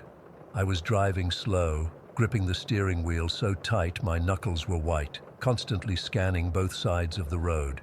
I was about halfway down when my truck started shaking. Now, this road always made vehicles shake, but this was different. This was violent, like the truck was being rattled by something. At first, I thought I'd hit a particularly bad patch of road, so I steered toward the other side. But the shaking didn't stop. It got worse. Then my truck accelerated. I swear on everything I hold dear, I wasn't pressing the gas pedal harder. In fact, I was easing off it, trying to slow down. But my Frontier kept picking up speed. The engine roared louder, and the shaking intensified. I hit the brakes, but it was like they weren't working. Panic set in as I realized I wasn't in control anymore. The steering wheel started to pull hard to the right, toward the ditch. I fought against it with all my strength, but it was like wrestling with someone much stronger than me. Sweat was pouring down my face, and I was shouting, "Stop! Stop!" like that would help. The truck veered sharply right despite my efforts, and I felt the right tires leave the road. I was heading straight for the ditch when the vehicle suddenly jerked even harder and plowed into some mesquite bushes. The impact wasn't as bad as it could have been. The bushes cushioned it somewhat, but my chest hit the steering wheel hard enough to knock the wind out of me. For a few seconds, I just sat there, gasping for breath, the engine still running. Then I felt it, this overwhelming sense that something was watching me, something that wanted to hurt me. The air in the truck felt heavy and cold, despite the July heat outside. I swear I could hear breathing that wasn't mine. Pure instinct took over. I threw the truck into reverse, backed up onto the road, and floored it. The speedometer hit 80 before I reached the end of that dirt road, something my truck shouldn't even have been capable of on that surface. I didn't slow down until I hit the main highway. When I got home, I was shaking so bad I could barely get my key in the door. My mom took one look at me and knew something was wrong. I told her I'd almost crashed because of a pothole. I couldn't bring myself to tell her the truth. How do you tell someone that a road tried to kill you? I never drove down Hermanus Road again. I found alternate routes to Maria's house, even though they took an extra 20 minutes. Eventually, she moved into town and the issue became moot. We broke up a year later when I left for college, but that had nothing to do with the road. 15 years passed. I moved away from Deming, built a life elsewhere, and tried to forget about Hermanus Road. I convinced myself that I'd been an imaginative teenager, that the stress of graduating and starting adult life had gotten to me. Then last year, my brother and I went back to Deming to visit our parents. We were driving around, showing his wife the town. When he took a turn I immediately recognized. My heart started racing as I realized we were heading toward Hermanus Road. "Turn around," I said, trying to keep my voice steady. "This road's bad for your car." He laughed it off. "It's just a dirt road, Javier. My SUV can handle it." Before I could argue more, we were on it. Hermanus Road looked exactly the same ditches, the same mesquite bushes. As we drove, I was tense, waiting for something to happen, but nothing did. We made it through without incident. Then my brother said something that made my blood freeze. Weird. The GPS showed this as a paved road. That night I couldn't sleep. All the memories came flooding back, and I found myself wondering about that guy whose car had flipped. Had he experienced what I did? Was there something on that road, something that wanted to cause accidents? I've never been back to Hermanus Road since that day with my brother. I don't know if what happened to me was supernatural, or if I just had a series of coincidences that my teenage mind connected. But sometimes late at night, I still dream of that figure by the roadside, staring at me with that wrong expression, and I wake up in a cold sweat. Whatever was on that road, if anything was there at all, I hope it stays there, and I hope people are more careful driving down Hermanus Road than I was. Story 10. I've never really talked about this before. It's hard to put into words the feeling of living somewhere for almost 25 years and still feeling like a stranger in your own home. But that's been my reality, and after all these years, I still can't explain the things that have happened there. Our house is nothing special to look at.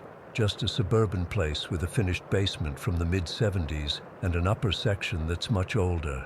My mom told me years ago that the top part was actually moved here from somewhere else, but nobody knows exactly where or how old it is. The property sits on what used to be swampland, with a power pole right on our property. I don't know if that matters, but sometimes I wonder if it does. The weird stuff started happening pretty much right after we moved in. At first, it was small things that were easy to brush off, but over time, patterns emerged that were impossible to ignore. My mom would often talk about seeing me in parts of the house when I wasn't actually there. She'd call out to me, thinking I was in the kitchen or living room, only to find out I was in my bedroom with headphones on or not even home at all. The first few times, she just laughed it off. I must be losing my mind.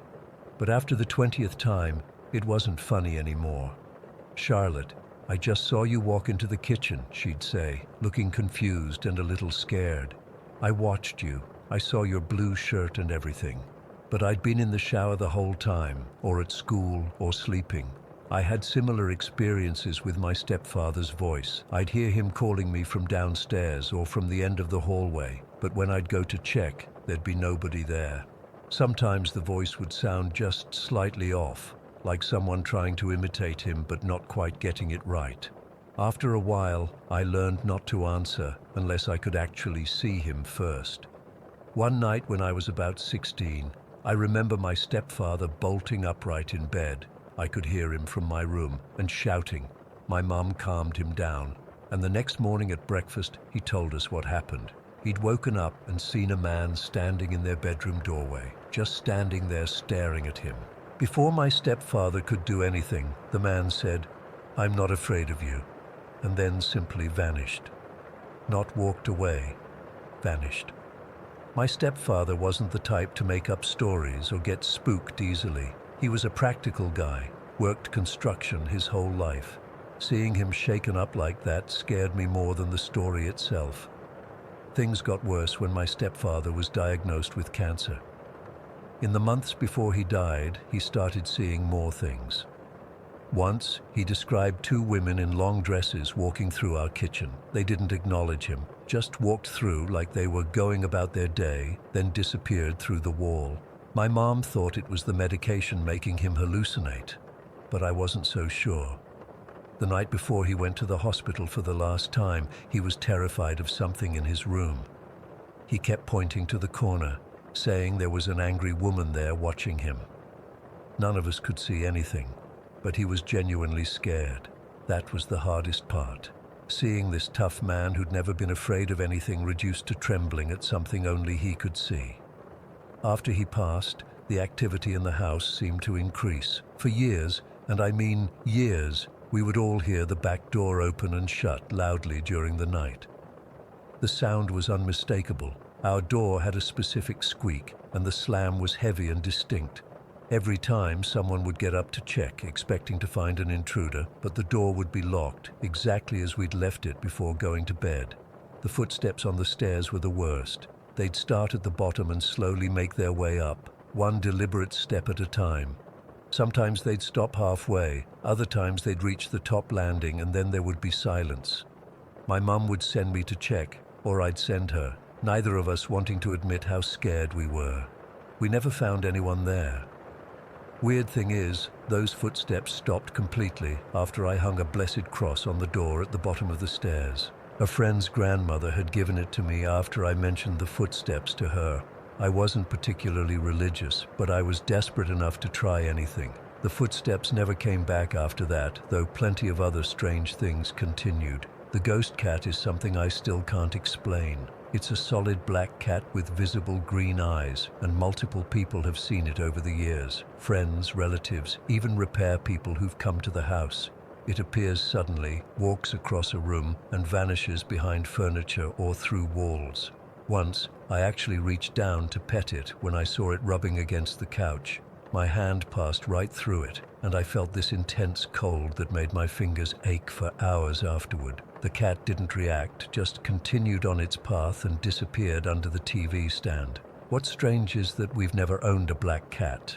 We had a tabby for a few years when I was in high school, but she was orange and white, nothing like this phantom animal. Beyond the obvious ghostly stuff, the house itself seems cursed, for lack of a better word. We've had more appliance failures and structural issues than anyone I know, water problems especially. We've had 2 major basement floods, countless burst pipes, 3 broken water heaters, and 4 leaking washing machines. My mum jokes that the house is trying to return to its swamp origins, but there's something eerie about how consistent the water damage has been. I once spoke to a neighbor who'd lived on our street since the neighborhood was built. She told me the previous owners had left in a hurry after a nasty divorce. Apparently the husband had anger issues, which might explain the fist-sized holes we found in the walls when we moved in, poorly covered with wallpaper.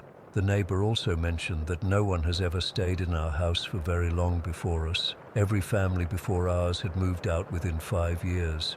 Sometimes I think about that, about why we've stayed for over 2 decades in a place that never felt welcoming.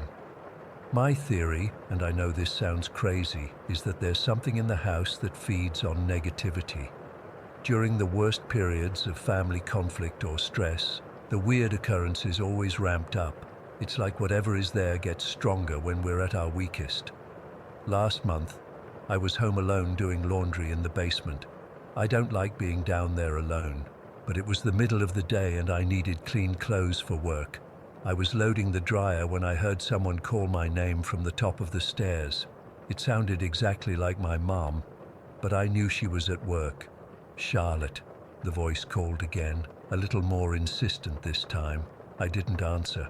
Instead, I quickly finished what I was doing and headed for the stairs. As I put my foot on the first step, I heard a whisper right next to my ear. "Don't go up there."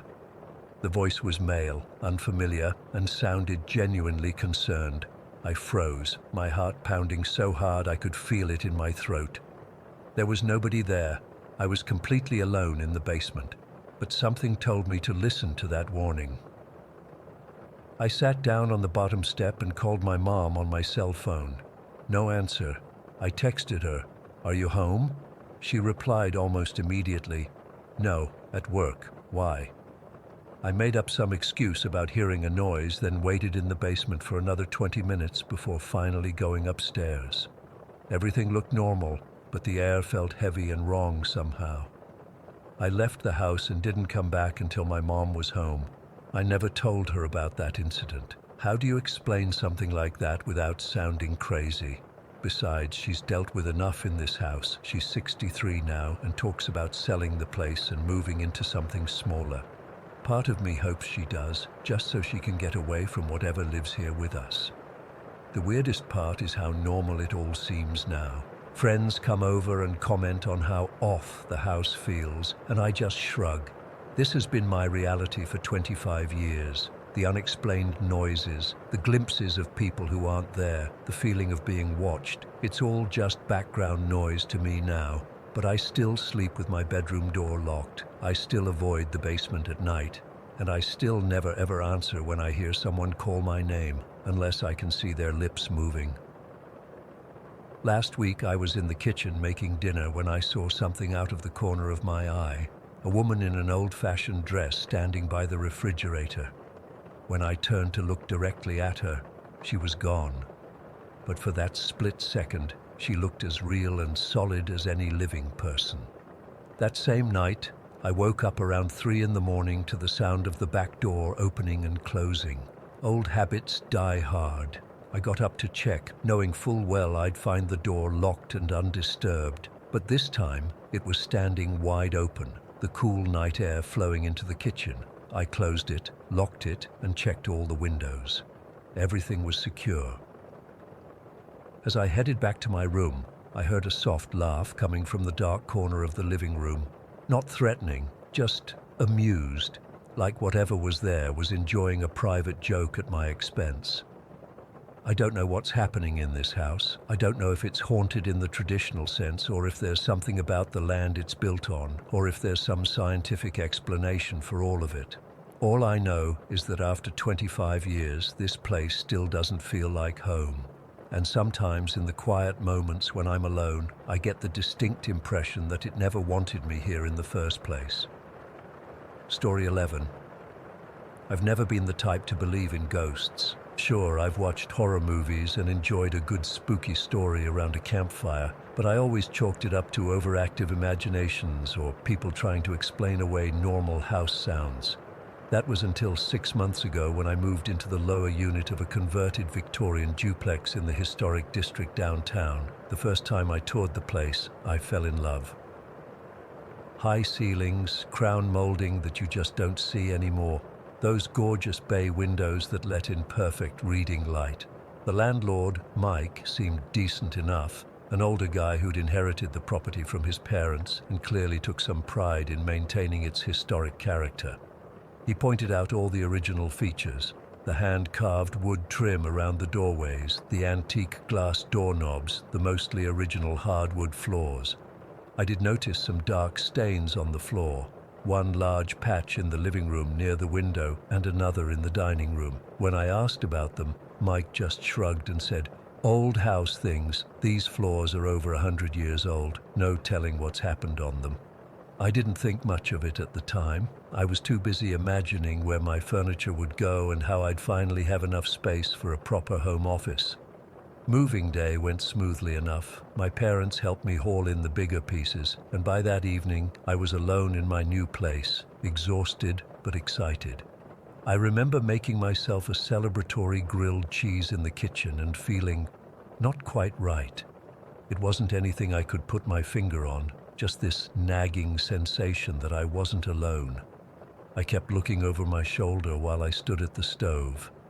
The kitchen opened into the dining room, and I couldn't shake the feeling that someone was standing just behind me, watching. I turned around so many times that I nearly burned my sandwich. I chalked it up to new house jitters and the unfamiliar creaks of an old building settling. For the first week, things were relatively normal. I was busy unpacking and getting my new routine down. But then I started noticing little things. I'd be sitting on the couch watching TV and get the overwhelming urge to look at a specific spot above the stain in the dining room floor. Not just glance, my eyes would be practically pulled there. It happened so consistently that I started to wonder if there was something wrong with the ceiling that my brain was subconsciously picking up on. One evening when I was cooking dinner, the watching feeling became so intense that I actually got goosebumps. Without thinking, I turned around and said out loud, "I know you're there, but this is my house now. I pay the rent, so I think that gives me seniority." I felt ridiculous immediately after saying it, but also lighter, like the air pressure had changed. I went back to chopping vegetables, and the feeling subsided for the rest of the night. By the third week, things escalated. I'd be in the bathroom brushing my teeth and catch movement in my peripheral vision, like someone quickly peeking around the corner and then ducking back. It happened in every room, this sense that someone was constantly playing hide and seek with me. I started keeping music or the TV on all the time, just to fill the silence. I hung Christmas lights around my bedroom as night lights. I know I'm in my 30s and still afraid of the dark because they gave off a soft glow that was comforting. One night, I was lying in bed scrolling through my phone when I noticed the lights were swaying. Not just a gentle movement, they were swinging back and forth like someone had brushed past them. I froze. My windows were closed. The central air wasn't on. There were no vents directly above or near the lights. I watched them swing for almost a minute before they gradually slowed and stopped. The next day, I turned on the central heating for the first time since moving in. It was getting cooler outside, and opened the vents in my room.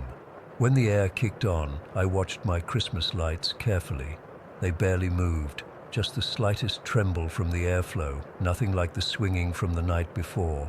That's when I knew for certain something wasn't right. I started telling a few close friends about my experiences, careful to present it as weird house things rather than outright claiming a haunting. Most laughed it off or suggested rational explanations: old pipes, settling foundation, neighbors in the unit upstairs, but there was no one living upstairs yet. The landlord was still renovating that unit. About a month in, I had my first truly terrifying experience. I was sitting in the living room working on my laptop around 11 at night. The house was quiet except for the tapping of my keyboard. Then, clear as day, I heard a voice right behind my left ear say, "Hello." It wasn't loud, more like a stage whisper, but it was unmistakable. I jumped up so fast I knocked my laptop to the floor. Heart pounding, I spun around, but of course, no one was there. As I stood there trying to rationalize what had just happened, I heard footsteps, not the creaking of an old house, but distinct footsteps, walking from where I had been sitting toward the kitchen. They stopped at the edge of that dining room stain. I slept with all the lights on that night. The next morning, I seriously considered breaking my lease. But apartments in this area were hard to come by, and I'd spent so much time and money making this place feel like home. So instead, I decided to try a different approach: coexistence. "Okay," I said out loud while making my morning coffee. "You clearly lived here before me, and that's fine. But I need to be able to sleep and work without being scared out of my mind. So let's establish some boundaries. I felt stupid talking to an empty room, but also strangely empowered. The watching feeling persisted, but less oppressively, like whatever was there was at least considering my request.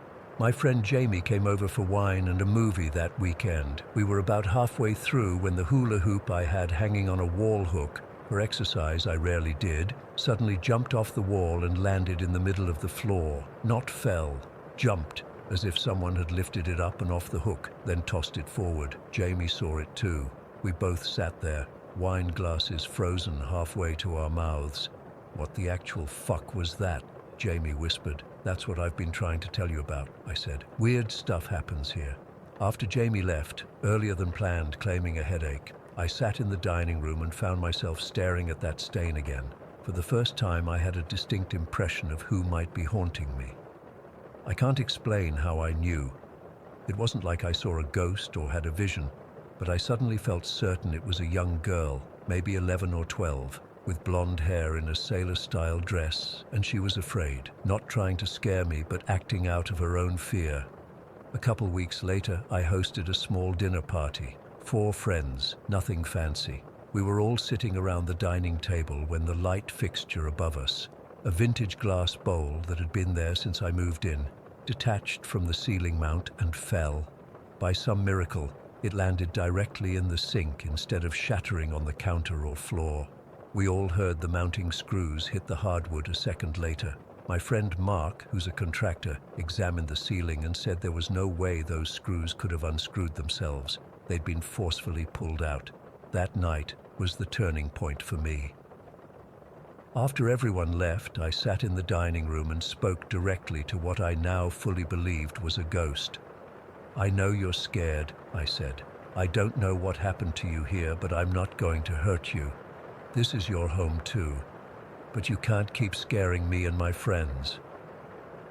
The Christmas lights incident happened that night. I was almost asleep when I heard a soft thumping. I opened my eyes to see the entire string of lights lifting up off the wall, not just swinging, but being pulled away from the wall as if someone was trying to remove them. They were lifting in sections, like fingers were walking under them, detaching them bit by bit. I screamed. The lights dropped back against the wall. I ran to the kitchen, grabbed the salt, something I'd read about online, and made a thick line across my bedroom doorway. I slept with the light on, huddled under my covers like a child. The salt seemed to work, at least for my bedroom. The activity continued, but stayed mostly in the kitchen and dining room. I learned to live with the watching feeling, the occasional moved object, the whispers just at the edge of hearing. Last month I ran into an elderly neighbor while getting my mail. We got to talking, and I mentioned living in the duplex. Her face changed. "Oh, the old Whitman place," she said. "Such a shame about the fire." Fire? Mike had never mentioned a fire. She told me there had been a bad fire in the house back in the 1940s. The family escaped, except for their daughter who'd been trapped upstairs. The house had been gutted and rebuilt, then eventually converted to a duplex in the 70s. I asked what the daughter's name was. "Emily," she said. "Sweet little thing. Always wore those sailor dresses that were popular back then." I felt cold all over despite the warm day. I thanked her and went back inside, looking at those stains on the floor with new understanding. They weren't water damage or wine spills. They were burn marks. That night I set a small plate with cookies on the dining room table. "These are for you, Emily," I said. "I'm sorry about what happened to you." The cookies were gone in the morning. The watching feeling is still there, but it feels different now, less hostile, more companionable. I still get the occasional swinging lights or moved objects, but it doesn't frighten me anymore. I'm not moving out. This is Emily's home, and now it's mine too.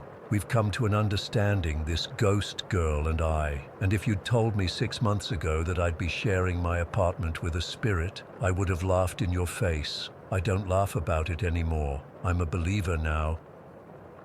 Story 12. I've never been the type to believe in ghosts or anything supernatural. I was always the skeptical one in my friend group, the the one who'd roll her eyes when someone would talk about their paranormal experiences. But what happened 3 weeks ago completely shattered my worldview, and I still get goosebumps thinking about it. My boyfriend Michael and I have been living in our Willow Creek house for about 2 years now. It's a quiet suburban neighborhood, nothing out of the ordinary. The kind of place where people walk their dogs in the evening and kids ride bikes on the sidewalks. Our neighbors are friendly, but keep to themselves. It's honestly as normal as it gets. I recently started job shadowing at Memorial Hospital in the sterile processing department. Basically, I clean and sterilize surgical instruments after operations. It's not glamorous work, but it's a foot in the door for the healthcare field, which is what I've always wanted. Most days I'm handling equipment that's been used in all sorts of procedures, from routine appendectomies to more complicated surgeries. Sometimes the tools come back, well, let's just say you can tell they've been used, but I never thought much about it beyond doing my job properly. The night it happened, I'd worked a particularly long shift. There had been several emergency surgeries, which meant a backlog of instruments that needed processing. I remember feeling exhausted when I got home around 7 in the evening. Michael had made dinner, but I could barely keep my eyes open long enough to eat it. By 9, I was completely wiped out and decided to go to bed early while Michael stayed up watching TV in the living room. Our bedroom is simple, just a queen-sized bed, 2 nightstands, a dresser, and a small TV we rarely use. I always sleep on the right side of the bed, closer to the bathroom, while Michael sleeps on the left, closer to the window. I remember drifting off quickly that night, practically passing out as soon as my head hit the pillow. I'm not sure how long I'd been asleep when it happened. The digital clock on my nightstand read 2:17 in the morning, but I was in that weird state between sleeping and waking. You know that feeling when you're not fully conscious but not completely asleep either? That's where I was. At first, I just felt uncomfortable, like when you feel someone staring at you and the hair on the back of your neck stands up. Even with my eyes closed, I could sense something was wrong. The air in the room felt heavier somehow, colder, and I had this overwhelming feeling that I wasn't alone. I remember becoming increasingly aware of something to the left side of the bed, Michael's side, but I knew Michael wasn't in bed yet. Whatever was there, it wasn't him. I didn't want to open my eyes. Every instinct in my body was screaming at me not to look, but I could feel it there as clearly as if I was seeing it with my eyes open. It was a dark figure, shaped like a person, but not quite right, taller than it should be, thinner in places that didn't make anatomical sense, and it was just standing there, watching me. I could feel its attention on me like a physical weight. The terror that washed over me was unlike anything I've ever experienced before. It wasn't like being scared of a horror movie or being startled by a loud noise. This was primal, bone-deep terror that froze every muscle in my body. I couldn't move. I couldn't breathe. All I could do was lie there, paralyzed with fear, as this thing stood beside my bed, and then I started screaming. I didn't even realize I was doing it at first. It was like my body was reacting before my mind could catch up. High-pitched, hysterical screams that I didn't even recognize as my own. I still hadn't opened my eyes. I was too terrified to look directly at whatever was standing there. Suddenly there were hands on my shoulders, shaking me. Michael's voice cut through my screams. "Elaine! Elaine! Wake up! What's wrong?" I opened my eyes to see Michael's panicked face hovering above mine, his hands gripping my shoulders. He must have run in from the living room when he heard me screaming. The bedside lamp was on, casting warm light around the room. The figure was gone, if it had ever been there at all. What happened? "Are you okay? Was it a nightmare?" Michael was asking, his voice thick with concern. I tried to speak, to tell him what I'd seen or felt or whatever it was, but the words wouldn't come. It was like something was physically preventing me from describing it, like saying it out loud would make it more real, would somehow summon it back.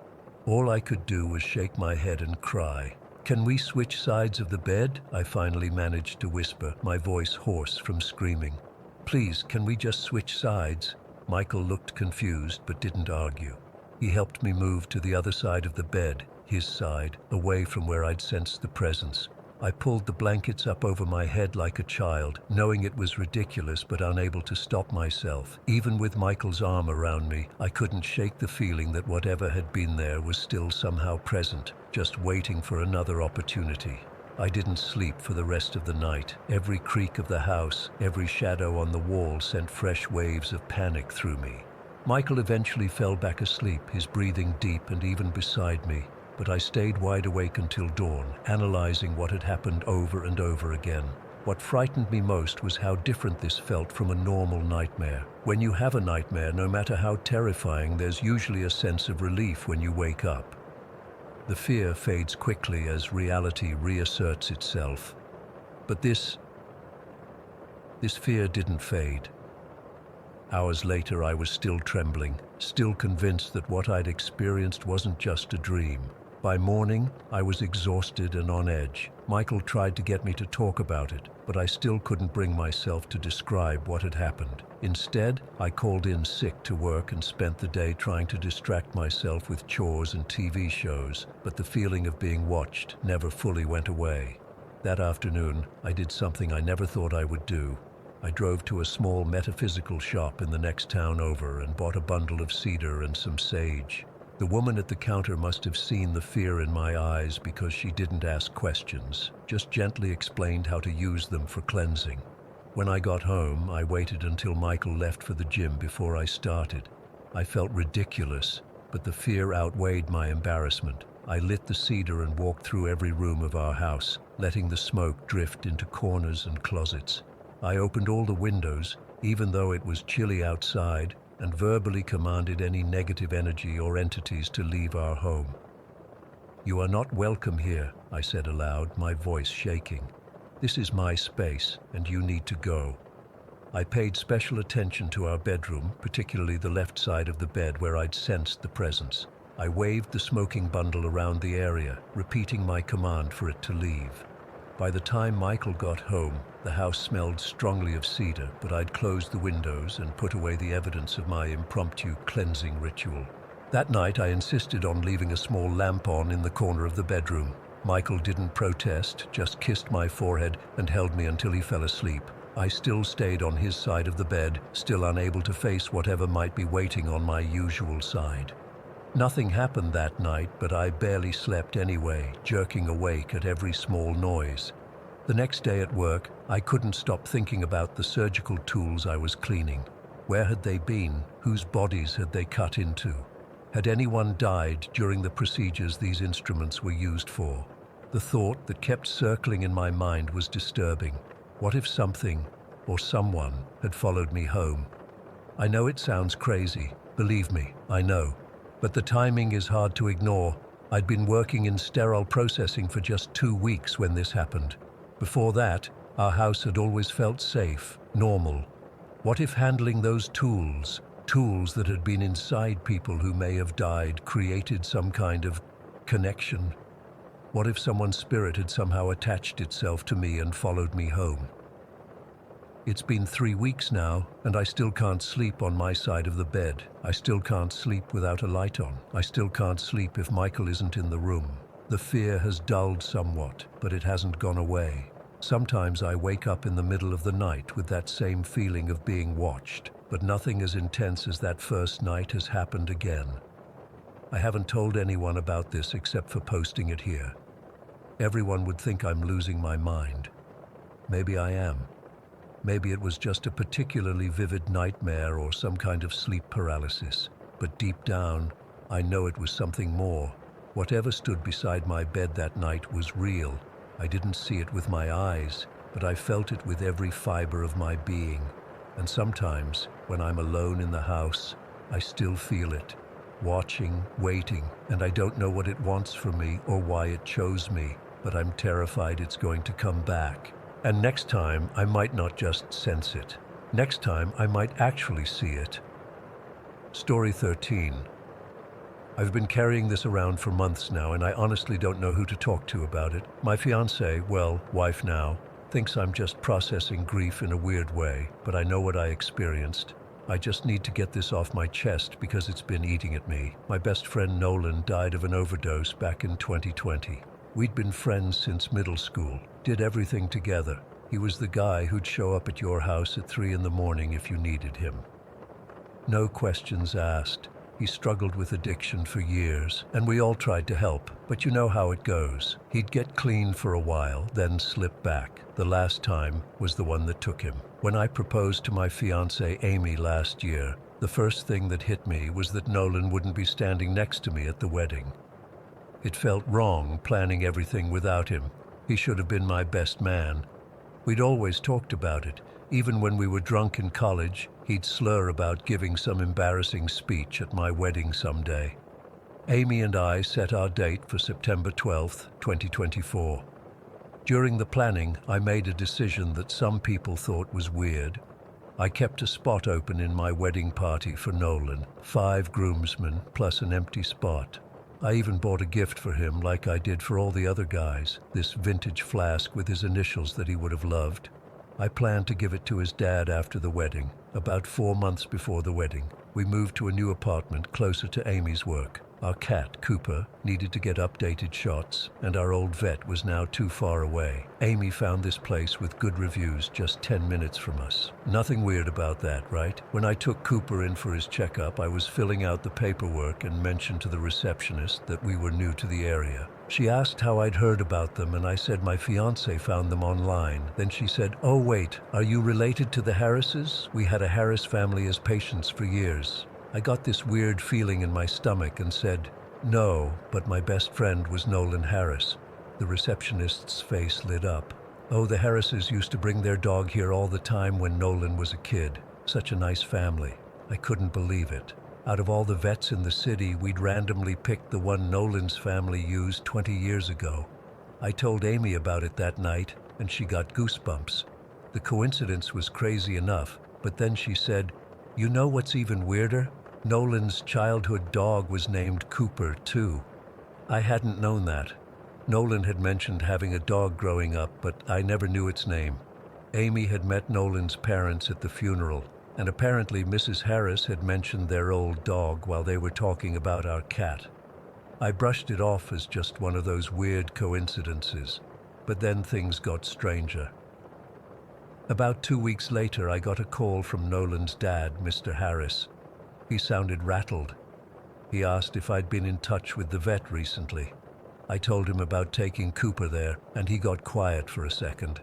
"I've been getting emails," he said, "from that vet's office, automated reminders for Cooper's appointments." My skin went cold. What? But Cooper died like 8 or 9 years ago. "Exactly," he said. "I haven't used that vet since we moved across town before Cooper died. Haven't thought about the place in years." Mr. Harris had gone to the vet's office to ask about the emails. The receptionist checked their system and couldn't explain it. Their records showed Cooper Harris was marked as deceased years ago, but somehow the system had started generating appointment reminders and sending them to Mr. Harris's email. The IT guy there couldn't figure out why it started happening. Mr. Harris lowered his voice on the phone like he was afraid someone would hear him. "Dave, I think it's Nolan. I think he's messing with their computer system somehow." I didn't know what to say. I'm not a particularly spiritual person, but the coincidences were piling up. I asked why Nolan would do that. "Is there something big happening in your life right now, something Nolan would want to be part of?" When I mentioned the wedding, Mr. Harris broke down crying. "That's it," he said, between sobs. "Nolan is pissed he can't be at your wedding." The conversation left me shaken. I didn't really believe Nolan was hacking vet computers from beyond the grave, but I couldn't shake the feeling that something weird was happening. The wedding came and went. It was beautiful, but bittersweet. We left an empty chair for Nolan during the ceremony, and I placed a photo of him on it. During the reception, I caught Mr. Harris looking at the empty seat at the head table where Nolan would have sat. I gave him the flask I'd bought for Nolan after the reception, and he hugged me so hard I could barely breathe. I thought that would be the end of it, a series of strange coincidences and a beautiful tribute to my friend. But then came the dream. It was a few weeks after the wedding, right around my birthday in November. In the dream, I was moving houses with our mutual friend Jake.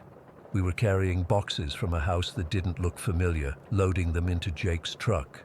The dream felt incredibly vivid. I could feel the weight of the boxes, smell the cardboard, feel sweat on my back. I went back inside to get more boxes, and when I came back out, Nolan was standing by the truck. He looked healthy, better than I'd seen him look in years before he died. He was wearing the same blue button-down shirt he'd worn to my college graduation, and he was holding the flask I'd given to his dad. I froze in the dream. Nolan just smiled at me. That crooked smile where the right side of his mouth goes up higher than the left. He didn't say anything. He just looked at me, nodded, and then turned and started walking away down the street. I tried to call out to him, but no sound came out. I tried to follow him, but my feet wouldn't move, like they were glued to the ground. I could only watch as he walked away, getting smaller and smaller in the distance, until he turned a corner and disappeared. I woke up with tears streaming down my face. Amy was shaking me, asking what was wrong. I couldn't even explain it to her. The dream felt so real that for a second, I thought Nolan was still alive.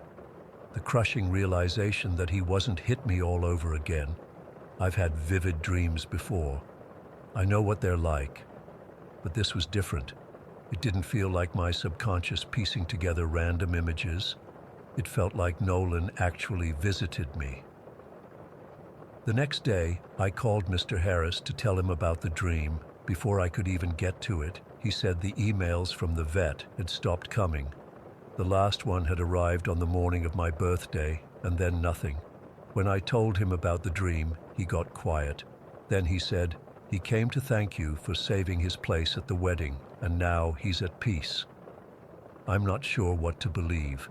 I'm not religious or spiritual, but I can't explain the string of coincidences or why that dream felt so different from any I've ever had.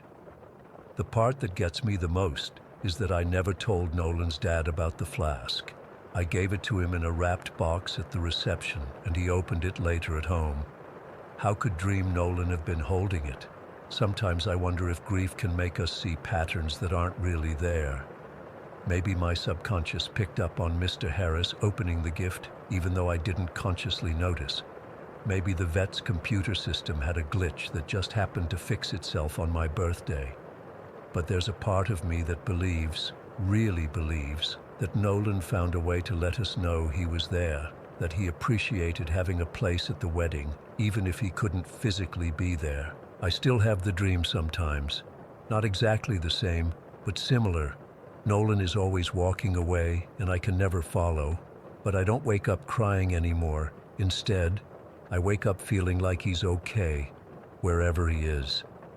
I haven't told many people about this. Most would think I'm just having a hard time accepting that he's gone. Maybe that's true. But the timing of everything, the connections that seem impossible to be just coincidence, I can't shake the feeling that something more was happening. The weirdest part? The vet's office closed down last month. No warning, no explanation. Just a sign on the door saying they were permanently closed. When I called the number to ask what happened, it was disconnected. I drive by there sometimes on my way home from work. The building is still empty, with a "for lease" sign in the window. But every time I pass it, I get this feeling in my chest like Nolan is sitting in the passenger seat next to me, laughing about how he freaked us all out. I still miss him every day. I still wish he could have been there in person, but somehow I feel like he was there in his own way, and maybe that's enough. I don't expect anyone to believe me. Hell, some days I don't even believe myself. But I know what I experienced, and I know Mr. Harris experienced something too.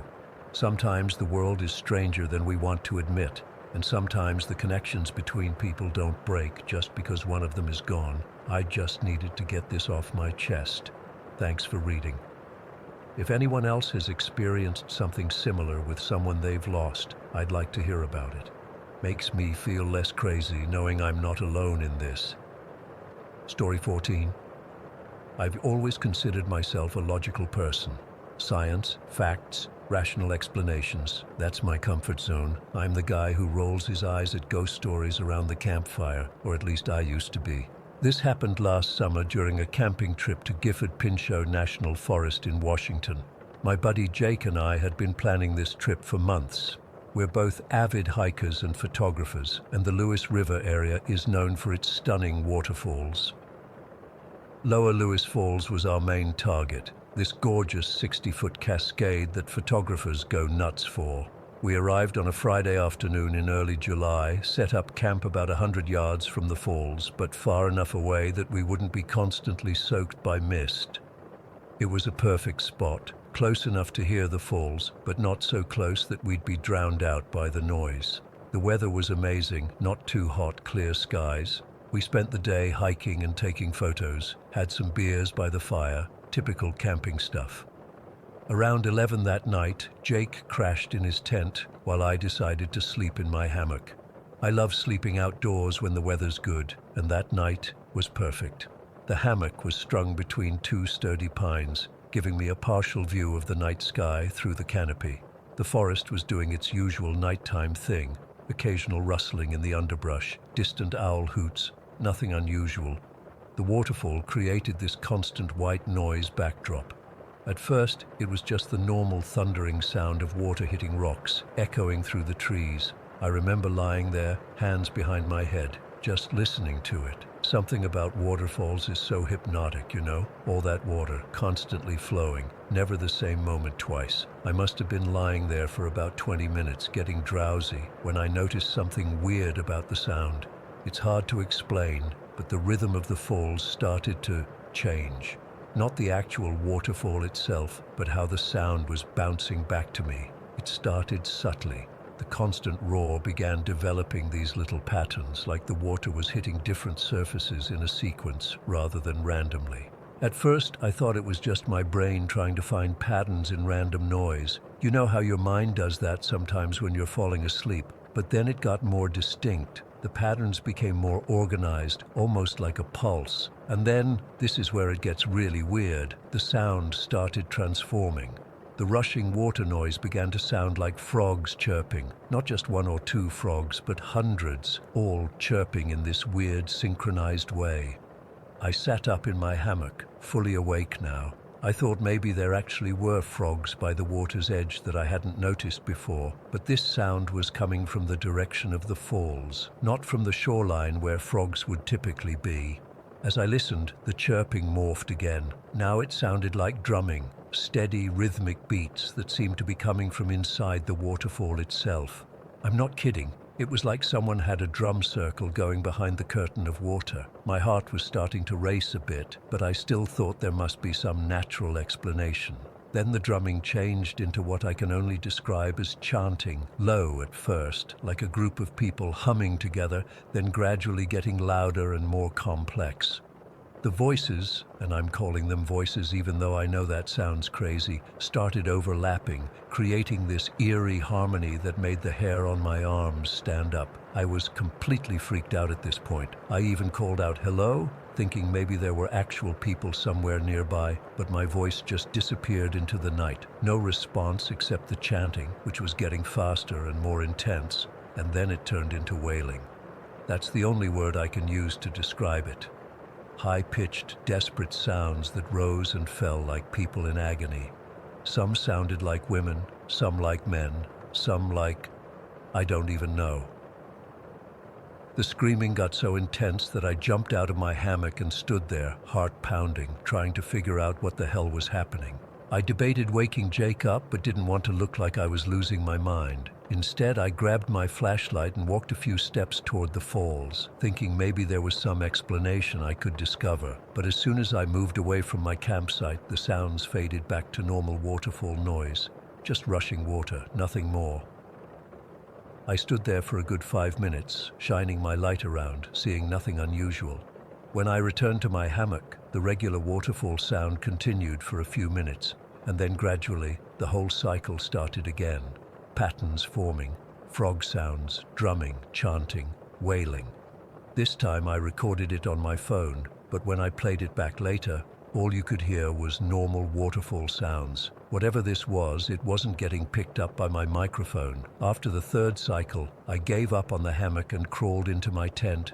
Even with the tent fabric between me and the outside world, I could still hear it happening over and over until I finally fell into an uneasy sleep around 4 in the morning. When I woke up, it was just after 9. Jake was already up, boiling water for coffee. I felt exhausted and disoriented, like I'd barely slept. For a minute, I wondered if I had dreamed the whole thing.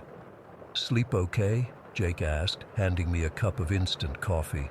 I hesitated, then decided to just ask, "Did you hear anything weird last night from the direction of the falls?" He gave me this strange look, like he was trying to decide something. "You heard it too?" he finally said. My stomach dropped. "Heard what?" "The weird sounds, like it wasn't just water anymore." He looked uncomfortable. It sounded like people, chanting or something, then screaming. I felt a chill run through me despite the warm morning sun. "Yeah, that's exactly what I heard. Did you record it?" "Tried to. Nothing showed up but normal waterfall sounds." We sat there in silence for a minute, both of us clearly freaked out but trying not to show it. Then Jake shrugged. "Probably just some weird acoustic thing, sound bouncing off the canyon walls or something." I nodded, wanting to believe that explanation. We spent the rest of the day hiking and exploring, but I couldn't shake the memory of those sounds. That night, I slept in my tent instead of the hammock, and thankfully heard nothing unusual. When we got back to civilization, I couldn't stop thinking about what happened. I started researching the area, looking for any mention of strange auditory phenomena around Lower Lewis Falls. I didn't find anything specific about the falls, but I did come across a few forum posts about weird experiences in Gifford-Pinchot National Forest. One post in particular caught my attention. Someone camping near the Lewis River 2 years ago described hearing voices in the waterfall that sounded like ancient chanting. They thought they were hallucinating until their camping partner mentioned hearing the same thing. I reached out to the poster and we ended up talking on the phone. Their experience was eerily similar to mine. The progression from patterns to frog sounds to drumming to chanting to screaming. They also mentioned speaking with a forest ranger who told them, off the record, that the area across the river from the falls was considered sacred ground by local indigenous tribes, and that there were stories about the forest being haunted. I'm not saying I believe in ghosts or anything supernatural, but this was too specific to be a coincidence. I decided I needed to go back and experience it again, this time better prepared. A month later, I convinced Jake to return with me, and we brought our friend Mike, who's even more skeptical than I used to be. I didn't tell Mike what we had experienced. I just said the falls were beautiful and worth seeing. We set up camp in almost the same spot as before. That night, I suggested we all sleep outside to enjoy the stars. Jake gave me a knowing look but agreed. Mike was easy to convince since he loves stargazing. Around midnight it started again. The same progression of sounds, exactly as I remembered. I looked over at Jake, who was sitting up in his sleeping bag, clearly hearing it too. But Mike just lay there, looking at the stars, apparently oblivious. "Do you hear that?" I whispered to Mike. "Hear what? The waterfall? Nothing else? No patterns? No voices?" He looked at me like I was crazy. "It's just water, man. What are you talking about?" Jake and I exchanged glances. Why could we hear it but Mike couldn't? The next morning, while Mike was off taking photos, Jake and I discussed it. "Maybe only some people can hear it," he suggested. "Or maybe you have to be open to the possibility." That made some sense. Mike was the type who would dismiss anything supernatural without a second thought. Maybe you had to be at least somewhat receptive to experience whatever this was. On our last night there, I decided to record the sounds again, this time with a higher quality recorder I'd borrowed specifically for this purpose. Once again, the recording captured nothing unusual, just normal waterfall sounds. Before we left, I spoke with a couple of hikers who were setting up camp nearby. Casually, I asked if they'd ever heard anything strange around the falls at night. One of them, an older guy with a gray beard, got this look on his face. "You heard them too, huh?" he said quietly. "The voices in the water?" His friend nodded. "Lots of stories about this place. The indigenous people believed that spirits lived in the falls. Some say they can still be heard, trying to communicate. Or warn people away," the bearded guy added. "I've been back to Lewis Falls twice since then. Both times I heard the same progression of sounds. I've now spoken with 7 different people who have had identical experiences there. None of us can explain it. I've considered all the rational explanations. Weird acoustics, group suggestion, even some kind of auditory hallucination triggered by the negative ions from the waterfall. But none of them fully explain what we experienced, especially the identical progression of sounds reported by people who had no prior knowledge of what to expect. Sometimes I think about those screams, how desperate and agonized they sounded. Were they trying to communicate something, a warning, or are they just echoes of something that happened long ago, replaying like a tape loop in that ancient forest? I don't know if I'll ever have answers, but I do know that I'm not as quick to dismiss ghost stories around the campfire anymore. Sometimes, the most logical explanation is that we don't understand everything about this world yet, and sometimes, in places as old and wild as Gifford-Pinchot National Forest, the veil between what we know and what we don't can become very thin indeed. Story 15. I don't even know where to begin with this. I've tried telling this story to my boyfriend and a few close friends, but they all think I'm either exaggerating or making it up completely. I swear on everything I love that this all happened exactly as I'm writing it. I didn't believe in ghosts before college, but after what I experienced in that sorority house, I don't know what to believe anymore. I joined Alpha Phi Omega my sophomore year at Westfield College, this small liberal arts school in a historic town in Georgia. Our sorority house was this massive old plantation-style building, about a 10-minute walk from campus. It was beautiful from the outside, white columns, big windows, a wraparound porch, the kind of place you see on postcards. It had 8 bedrooms, 2 kitchens, one main one downstairs and a smaller one upstairs, and 2 bathrooms. The house was probably built sometime in the late 1800s, but nobody seemed to know the exact history. I never actually lived in the house. I had an apartment with my roommate Kayla off campus, but I spent tons of time there for meetings, events, and just hanging out with my sisters. The first time I went there for my official tour after getting my bid, I felt something off. Everything was fine on the first floor. It was bright, recently renovated, and had this cozy, welcoming vibe. But the moment I stepped onto the second floor, the air changed. It literally felt colder, heavier somehow. Our chapter president, Melissa, was giving me the tour and didn't seem to notice my discomfort. She showed me the bedrooms where some of the girls lived, the upstairs bathroom, and then we got to this guest room at the very end of the hallway. The moment she opened that door, I felt like someone had dropped a block of ice down my shirt. The room itself looked normal enough. Just a twin bed, a dresser, and a desk. But there was a door in the corner that Melissa said led to the attic. "We mostly use it for storage," she said casually, unlocking it to show me. "Watch your step if you ever need to go up there." I didn't want to seem weird or dramatic, so I followed her up the narrow staircase. The attic was the most disturbing part of the house by far. It was this long, narrow space that ran the length of the house with sloped ceilings and these tiny windows that barely let in any light. The weirdest part was that all the walls were covered in cardboard, like someone had taken cardboard boxes, flattened them out, and tacked them to every surface. And on some of the cardboard there was writing, not in English, just these strange symbols and markings. Melissa noticed me staring and laughed it off. "Yeah, it's super creepy up here. The cardboard was here when the sorority first rented the place in the 90s. We just left it because, well, who wants to deal with that?" I remember thinking how the attic felt completely disconnected from the rest of the house, like it existed in its own pocket of reality. I couldn't wait to get back downstairs. For the first few months of my membership, nothing overtly weird happened when I was there. I heard other girls talk about strange noises or things moving, but I chalked it up to old house sounds and forgetfulness.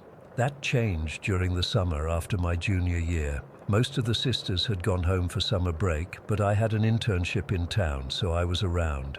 One evening in July, I was hanging out with Rachel, one of the few girls who lived in the house year-round. We were sitting in the downstairs kitchen, drinking wine and catching up. It was around 9 o'clock and we were the only ones in the house. We were in the middle of a conversation about her awful chemistry professor when we heard it. A loud thud from upstairs, like something heavy had fallen. We both froze, wine glasses halfway to our mouths. Then came this awful scraping sound, like metal dragging across the floor, followed by distinct footsteps moving toward the top of the stairs. "Is someone else here?" I whispered, even though I knew there wasn't. Rachel shook her head, her face pale. "Everyone's gone home. Tiffany won't be back until tomorrow." We sat there, paralyzed, as the footsteps stopped at the top of the staircase. Then nothing, complete silence. After about 5 minutes of sitting there terrified, Rachel finally stood up. "We need to check," she said, though her voice was shaking. I followed her upstairs, my heart pounding so hard I thought it might burst out of my chest. We checked every room. Nothing.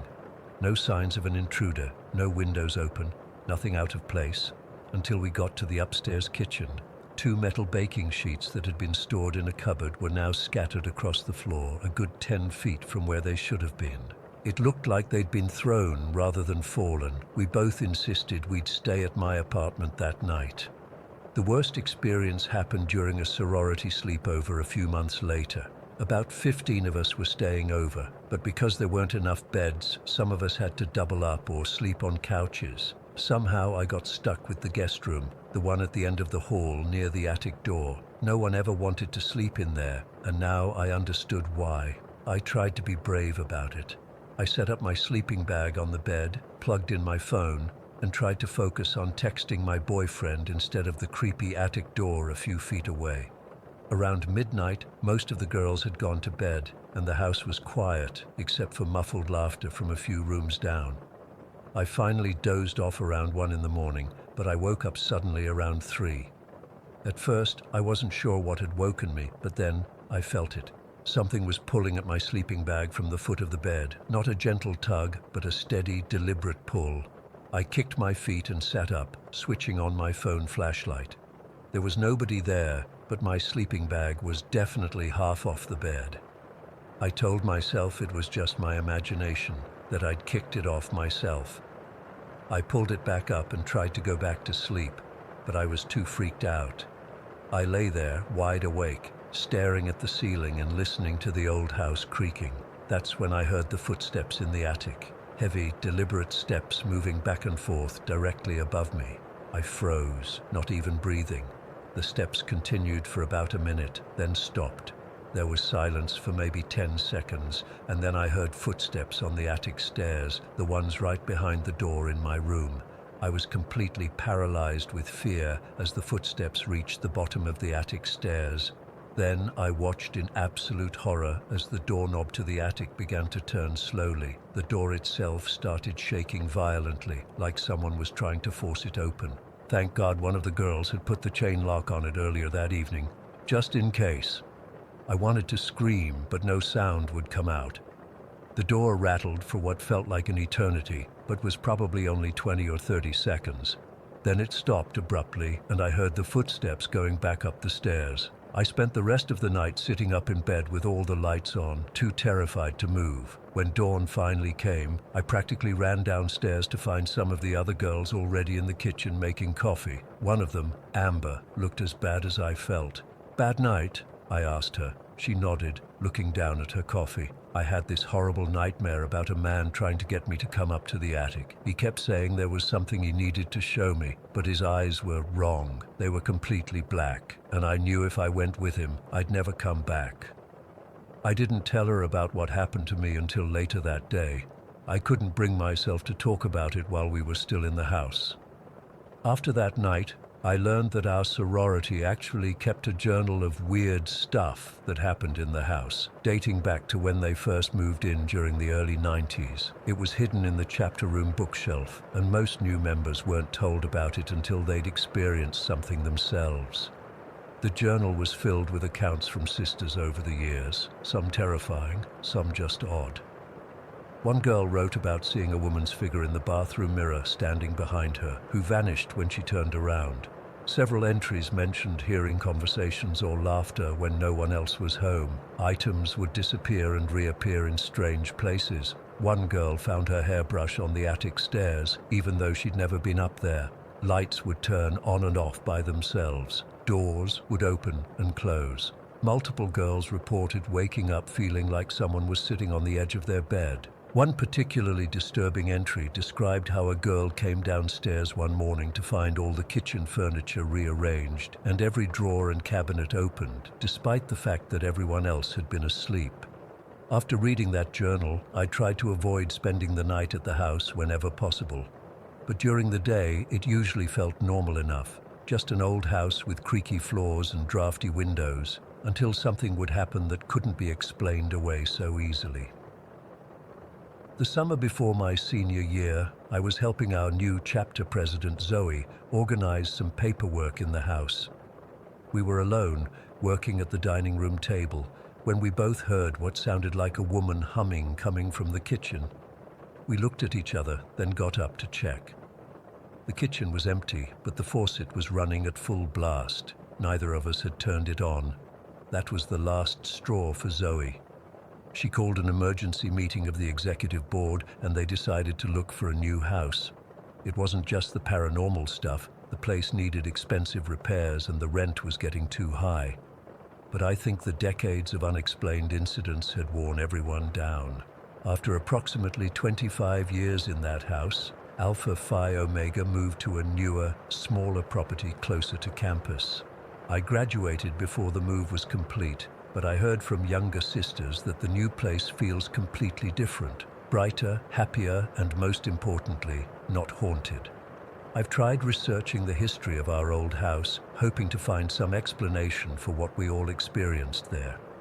The most I could find was that it had been converted from a single-family home into a boarding house in the 1940s, then renovated again in the 1980s before our sorority moved in. If something terrible happened there, it's not in any public record I could find. To this day, I can't explain what was happening in that house. I'm not a superstitious person and I try to find logical explanations for things. But what I experienced in that guest room, the sleeping bag being pulled, the doorknob turning, the violent shaking of a locked door, I can't explain that away. And neither could the dozens of other young women who lived there over the years, all experiencing the same sense of dread in certain rooms, all hearing the same unexplained noises, all feeling that they weren't alone even when they were. I still have nightmares about that attic door. Story 16. I've never told anyone this before. I've been carrying it around for years. This weight on my chest that gets heavier every time I think about it. I'm not even sure if writing it out will help, but I can't keep it inside anymore. Maybe someone here has experienced something similar and can tell me I'm not losing my mind. It started when I was 13. I grew up in Riverdale, one of those cookie-cutter suburban towns where nothing interesting ever happens. My childhood was pretty normal. School, friends, family dinners every night. My mom was everything to me. She worked as a nurse at the local hospital, always taking care of everyone else before herself. I remember this one day clearly. We were driving home from the grocery store, and Mom was asking me random questions to pass the time. Favorite color, blue. Favorite subject, science. Favorite animal, dolphins. Then she asked me what my favorite number was. I didn't really have one, so I just blurted out, 51. It was completely random. Maybe I had seen it somewhere that day, I don't know. But I said 51 and Mom just laughed and said that was an oddly specific choice. We moved on and I forgot about it until 6 years later when Mom got diagnosed with stage 4 lung cancer. She'd never smoked a day in her life. The doctors gave her 6 months. She lasted 4. She died on a Tuesday morning in October. I was sitting next to her bed holding her hand. She was 51 years old. At the funeral, standing over her casket, that conversation in the car suddenly came back to me. 51, my random favorite number, and now the exact age my mother died. It felt like someone had punched me in the stomach. Was it just a coincidence? It had to be, right? People pick random numbers all the time. But the thought wouldn't leave me alone. What if I had said 92 instead? Would she still be alive? Would she have lived to be an old woman, seeing me graduate college, get married, have kids? The thought consumed me. I tried to tell my dad about it once, but I could see in his eyes he thought grief was making me irrational. Maybe it was. I dropped it, but the guilt stayed with me. After Mom died, I changed. I was angry all the time. I hated everyone and everything. My grades dropped. I stopped hanging out with friends. I just went through the motions of living while feeling this constant rage simmering under the surface. By the time I got to high school, I had developed this bitter, sarcastic personality. I wasn't popular, but I wasn't bullied either. People just kind of left me alone, which was fine by me. My sophomore year, I had this English teacher, Mrs. Henderson. God, she was insufferable. She had this condescending way of speaking to students like we were all idiots. She'd assign these ridiculous projects with impossible deadlines, then act disappointed when they weren't perfect. One day, after she humiliated me in front of the class for a paper I'd actually worked really hard on, I sat at my desk, seething. I remember thinking very specifically, I wish she'd have to get eye surgery and be out for the rest of the year so we could get a real teacher. I didn't think anything of it at the time. Everyone has thoughts like that, right? We all wish for karma to hit people we don't like. 3 weeks later, Mrs. Henderson announced she needed emergency cataract surgery. Complications developed. She didn't return to school for the rest of the year. I remember sitting there as our principal told the class, feeling the blood drain from my face. It was exactly what I'd wished for. Exactly. Not just that she'd be gone, but specifically eye surgery. Still, I tried to convince myself it was just another weird coincidence. People get cataract surgery all the time, especially older people like Mrs. Henderson. But then junior year happened, and that's when I couldn't deny it anymore. Mr. Palmer taught calculus. He was worse than Mrs. Henderson. He was cruel. He'd deliberately call on students he knew weren't good at math, then mock them when they got answers wrong. He made a girl in my class cry once, then told her to save the waterworks for someone who cares. I hated him with an intensity that scared me sometimes.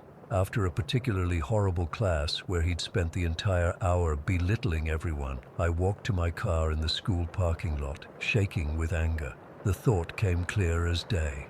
I wish he'd crash his stupid BMW on the way home. I wish he'd break both his legs and his arm and have to be hospitalized for months. I even had this vivid mental image of his car wrapped around a telephone pole, the driver's side completely smashed in. 2 days later, Mr. Palmer didn't show up to class. The principal came in instead, looking grim. There had been an accident. Mr. Palmer had lost control of his car on Route 9 and crashed into a telephone pole. He was in the hospital with 2 broken legs and a shattered left arm. I ran to the bathroom and threw up. This wasn't a coincidence. It couldn't be. It was exactly what I'd pictured. The telephone pole, the specific injuries, everything. I spent the next week in a daze. I couldn't sleep. I couldn't eat. I kept thinking back to my mom, to Mrs. Henderson, to Mr. Palmer. All 3 had suffered exactly what I'd thought about. Was I doing this? Was I somehow making these terrible things happen? The guilt was unbearable. Mr. Palmer had a family. He had kids. Yeah, he was a terrible teacher. But did he deserve to almost die just because I was angry? Mrs. Henderson was probably just doing her job the best she could. And my mom, God, my mom. Had I somehow sentenced her to death with a thoughtless answer when I was 13? I started monitoring every single thought I had. Anytime I found myself getting angry or resentful towards someone, I'd immediately try to counteract it with positive thoughts. I hope they have a good day. I hope they're happy and healthy. It was exhausting. I avoided conflict at all costs. When people were rude to me, I'd just smile and walk away. I stopped expressing opinions about anything. I became this shell of a person, terrified that my negative thoughts might hurt someone else. I've never told anyone about this before. Not my dad, not my friends, not even the therapist I started seeing after college. How do you tell someone you think your thoughts can hurt people? They'd think you were delusional or psychotic. But the evidence is there. 3 specific instances where I wished for something bad to happen to someone, and then it did.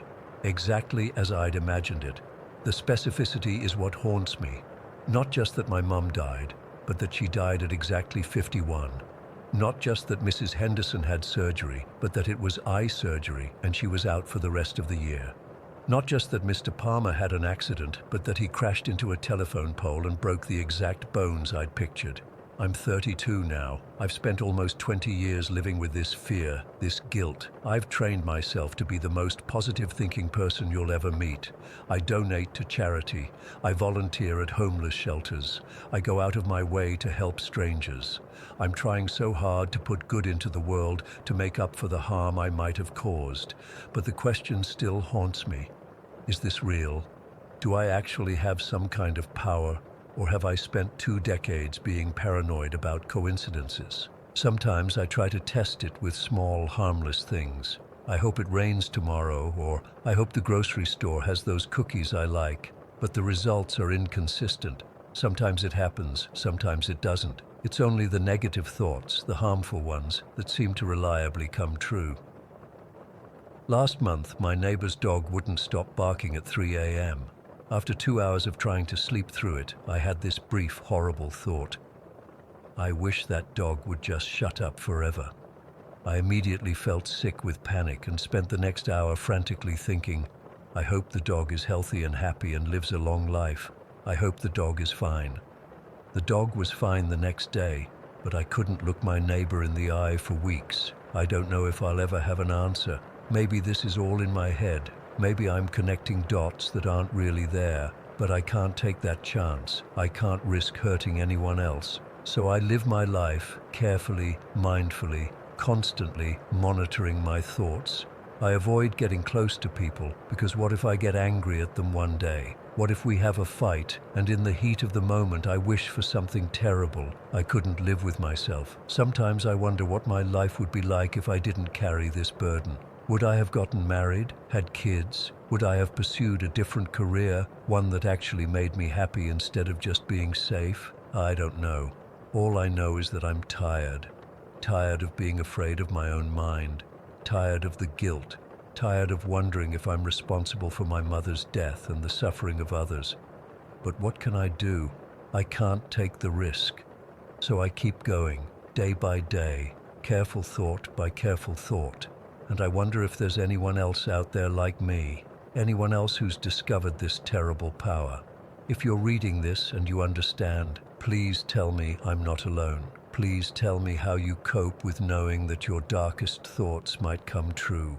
And if you think I'm crazy, that this is all just coincidence and I've wasted 20 years of my life being afraid of nothing, God, I hope you're right. I really do. Story 17. I've never really talked about this publicly, but after reading similar experiences on here, I think I'm finally ready to share what happened to me. I worked at Jensen's Hardware in downtown Los Angeles for 10 years, from 2008 to 2018. It's a family-owned place that's been around since 1927. One of those old brick buildings with high ceilings and wooden floors that creak when you walk on them. The first time Mr. Jensen mentioned the weird stuff was during my second week. He casually brought up hearing footsteps running across the roof when closing up late. I remember laughing it off, thinking it was just some kind of initiation prank for new employees. Just wait, he'd said with this dead serious expression. You'll hear it too eventually. The layout of the store is important to understand why this freaked me out so much later. It's basically one large open floor with super high ceilings, 2 storage rooms in the back, a loft area where we kept seasonal items, and this workshop underneath a partial second floor. The roof is completely flat with no easy access, no ladder, no fire escape, nothing. There's not even trees nearby that something could jump from. The nearest buildings are separated by an alley that's at least 15 feet across. For the first couple years, I never experienced anything unusual. I opened the store 3 days a week, which meant getting there at 6 a.m. to count the register, check inventory, and get everything ready before customers arrived at 7:30. Most days were totally normal. Then little things started happening. I'd be stocking shelves in the paint section and hear someone call my name, but when I'd look around, nobody would be there. Other times I'd catch movement out of the corner of my eye, but when I turned to look, nothing. I chalked it up to tired eyes or my imagination running wild in the early morning quiet. The footsteps were harder to explain away. They usually happened around closing time when there were fewer customers. I'd be helping someone find something, and we'd both hear distinct footsteps walking across the wooden floor upstairs in the loft area. I'd excuse myself to check, but no one would be there, every single time. My co-workers experienced similar things. Maria, who'd worked there for 20 years, refused to close alone. Kyle, a college kid who worked summers, quit after only 3 weeks because he kept hearing someone whispering his name when he was in the back storage room. But what happened on March 15th, 2017 is what I can't explain, and honestly, still gives me chills thinking about it. It was a Wednesday, one of my opening days. It had been raining all night, one of those rare LA downpours that makes everything feel gloomy and dark. I pulled into the empty parking lot at 5:55 a.m., dreading the dash through the rain to the front door. The store felt especially dark that morning. The storm clouds blocked what little sunrise there would have been, and the old building with its small windows didn't help. I went through my usual routine: disarm the security system, flip on the lights section by section, start the coffee maker in the break room, check the previous day's sales notes. I was heading toward the register to count it when I heard it. A man's voice. Not just a whisper or my name being called, but an actual conversation. It sounded like someone talking about inventory or stock. Casual work conversation, but clear as day. It was coming from the loft area. My first thought was that someone had broken in and was hiding upstairs, but that didn't make sense. The alarm had been set and I'd just turned it off. The security system was old but reliable. It would have gone off if anyone had entered before me. "Hello?" I called out, grabbing a hammer from a nearby display. No response, but the voice continued, now sounding like it was discussing prices or numbers. I couldn't make out specific words, just the cadence of conversation. I slowly walked toward the staircase that led to the loft. My heart was pounding so hard I could feel it in my throat. The old wooden steps creaked under my weight as I climbed, hammer gripped tightly in my sweaty hand. When I reached the top, I froze. Standing in the middle of the loft, partially illuminated by the dim light coming from the main floor, was a man. He was about 5'10", with a full beard, wearing what looked like old work clothes, the kind of canvas jacket and heavy pants you'd see in photos from the 40s or 50s. He appeared to be in his 50s, with graying hair and weathered features. The most unsettling part, he was slightly transparent, not like a movie ghost where you can see right through them, but more like he wasn't fully there, like watching someone through frosted glass, and he was staring directly at me. I couldn't move. I couldn't speak. I just stood there, hammer half raised, as this person, or whatever it was, looked at me with these intense dark eyes. He didn't seem angry or threatening. If anything, he looked confused, like he was trying to figure out who I was or what I was doing there. His mouth stopped moving when he saw me, and we just stared at each other. I don't know how long we stood there. It felt like hours, but was probably only 15 minutes or so. I was too terrified to check my watch or look away. I kept thinking if I blinked or moved, he'd either disappear or, worse, come toward me. Then, without any warning, he simply started walking. Not toward me, thank God, but toward the far end of the loft where we kept the Christmas decorations.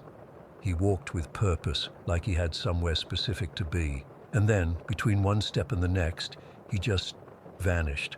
1 second he was there, the next, nothing. I stayed frozen for another minute before practically falling down the stairs in my rush to get back to the main floor. I ran to the front door, fully intending to leave and never come back. But something stopped me. Maybe it was knowing I needed the job, or maybe it was the realization that whatever I'd seen hadn't tried to harm me. I ended up sitting in my car for 20 minutes trying to calm down. When my hands finally stopped shaking, I went back inside. I didn't go up to the loft again that day. I couldn't. I asked Kyle to get something we needed from up there later, making up some excuse about hurting my knee. The rest of the day passed in a blur. I kept expecting to see the man again, but he never reappeared. I didn't tell anyone what happened. Who would believe me? But I did some research on the building's history during my lunch break. Jensen's Hardware had originally been a tool manufacturing shop before becoming a retail store in the 1950s. There had been an accident in 1943 where a worker had been killed when a piece of machinery malfunctioned. His name was Robert Garfield. He'd been the floor manager, 53 years old with, according to the grainy newspaper photo I found online, a full beard. I never saw a full apparition like that again during my remaining time at Jensen's, but the voices and footsteps continued. Sometimes tools would be moved overnight despite the alarm being set, or lights we'd turned off would be on in the morning. The weirdest thing, about a month after my encounter, Mr. Jensen casually mentioned that inventory had been particularly accurate lately, with fewer discrepancies than usual. I didn't say anything, but I couldn't help wondering if Robert was still doing his job, checking inventory after hours. I left Jensen's 2 years ago when I moved to San Diego for a management position at a larger store. I've never experienced anything paranormal at my new workplace. Sometimes I wonder if I imagined the whole thing, but deep down, I know what I saw. The old building is still there, still selling hardware to the people of downtown LA. Sometimes I think about calling my old co-workers to ask if they've seen him too, but I never do. Some things are better left undiscussed, but whenever it rains heavily and the morning is dark, I remember those eyes staring at me from across the loft, and I wonder if he's still there, walking his rounds, keeping track of inventory in a store that's changed so much since his time, and I wonder if he's just as confused by my presence in his world as I was by his in mine. Story 18.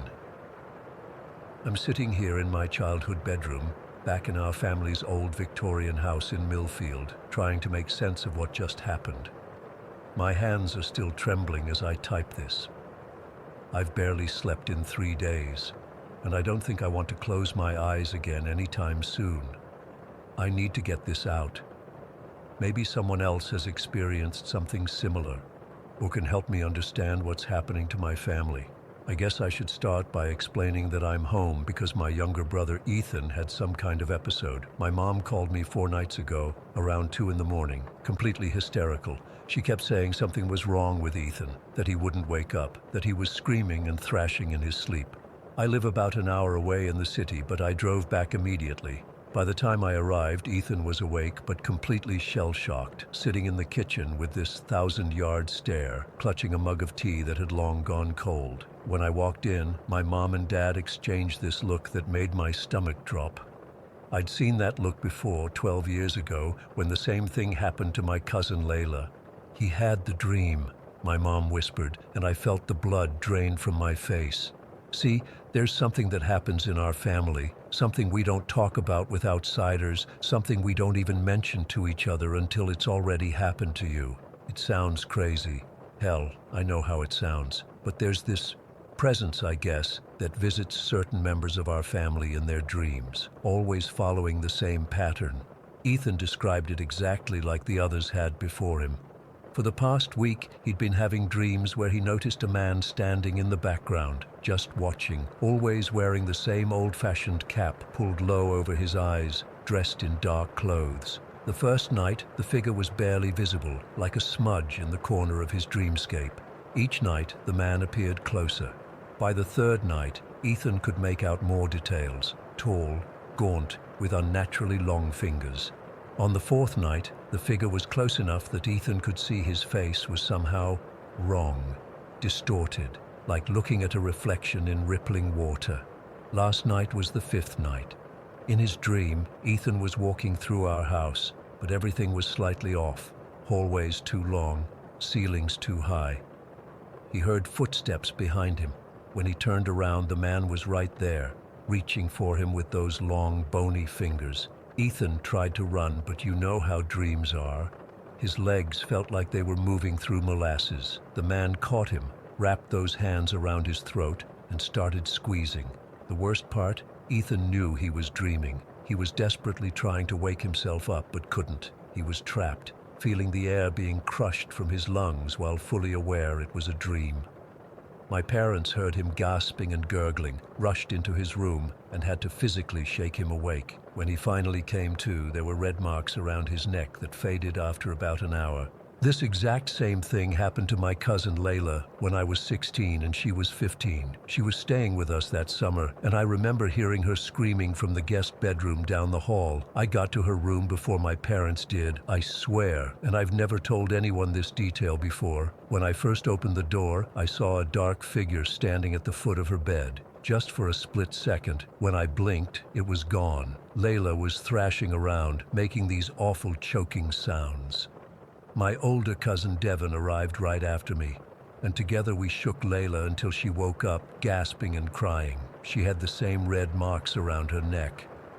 After that incident with Layla, my grandmother finally sat me down and explained our family's curse, for lack of a better word. According to her, it goes back at least 4 generations. Always the same pattern, the watching figure, the gradual approach over several nights, and finally, the attack. The most unsettling part is that it only happens to family members who don't know about it beforehand. Once you've been told about the dream man, you're somehow immune to him, but if you experience it firsthand, you're forever changed by it.